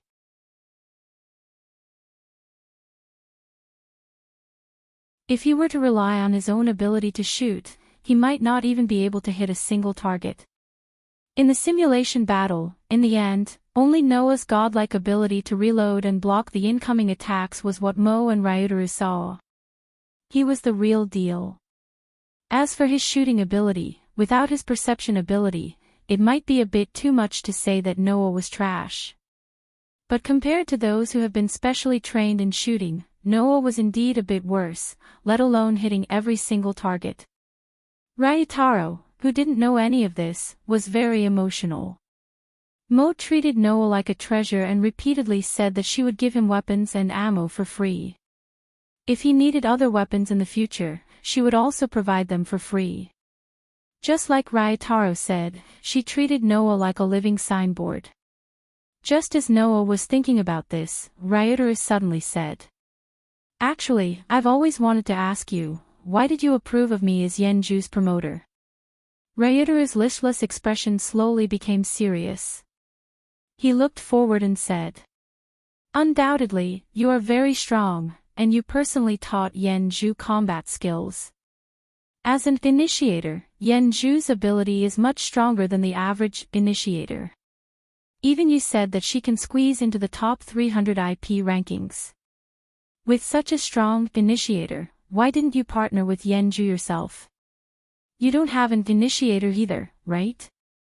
Noah's footsteps imperceptibly paused for a moment, but after a moment, he recovered as if nothing had happened. After a moment of silence, he opened his mouth. "I'm not afraid to tell you the truth. When I first saw you, not only did I not want Yen Zhu to be your initiator, I also wanted to kick you out of Fairy Tale." Kick. Ryutaro was stunned. Obviously, Ryutaro had thought of many answers, but he didn't expect Noah's answer to be like this. "Ryutaro," Noah said indifferently. "You are from the plundered generation, right?" Ryutaro's body trembled, and his eyes began to fluctuate. "I still remember, a year ago, when I received your application to become an initiator in Fairy Tale and met you, your reaction." Noah was still looking forward as he spoke. "At that time, when you mentioned the initiator, there was not the slightest bit of emotion in your eyes. When you looked at the appearance of the cursed child in Fairy Tale, it was as if you were looking at an animal that only knew how to walk. If I'm not wrong, at that time, you were the same as everyone else. You hated and excluded the cursed child, right?" Ryutaro didn't refute, and tacitly agreed. "I'm sure you know very well why I established Fairy Tale. I want those children to live a normal life." Noah's tone was surprisingly firm. "Even for those children who were determined to fight and become initiators, I also hoped that they would be able to obtain a partner who cherished them. If they couldn't do that, I would have rejected them without hesitation."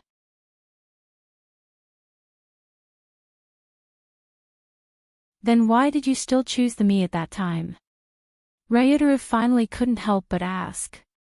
"At that time, I didn't have the qualifications to be acknowledged by you, did I?" Hearing Ryutaro's words, Noah closed his eyes and smiled. "Do you know what kind of feelings Yen Zhu had for other people in the past, other than me and my fellow Fairy Tale companions who took her in? What kind of feelings did she have for others?" Ryutaro's footsteps stopped. "Do you still remember Yen Zhu, who hates everyone except me and my fellow cursed children? Do you still remember the change in you when you saw her?" Noah also stopped in his tracks, and his tone was a little distant. "When you saw Yen Zhu's eyes filled with hatred, Ryutaro, your emotionless gaze changed, and it became filled with shock. This was a change that the other plundered generations would never have. So, I decided to give you all a chance. I'll give Yen Zhu, who had always hated others, a chance to come into contact with outsiders and change her hatred for outsiders. I'll also give you a chance to get to know these children again, and truly free you from the plundered generations and become a normal person." Noah raised his head and looked at Ryutaro, and the corner of his mouth curved upwards. "As it turns out, my eyesight wasn't bad. You all successfully bid farewell to the hatred in your hearts." "Phew." Ryutaro let out a heavy sigh and bitterly laughed. "It seems that I still have to thank you." "You're welcome," Noah said jokingly. Ding-ling-ling. Suddenly, Noah and Ryutaro's phones rang at the same time, causing their gazes to change at the same time. "You're tuning into the LoveLore Library YouTube channel. We're so grateful for your support, and don't forget to subscribe to join us on this incredible journey through captivating stories. Your generosity through donations truly makes a world of difference, as it's the primary source of revenue that allows me to expand and enhance this channel for you. Thank you from the bottom of my heart for being a part of this adventure."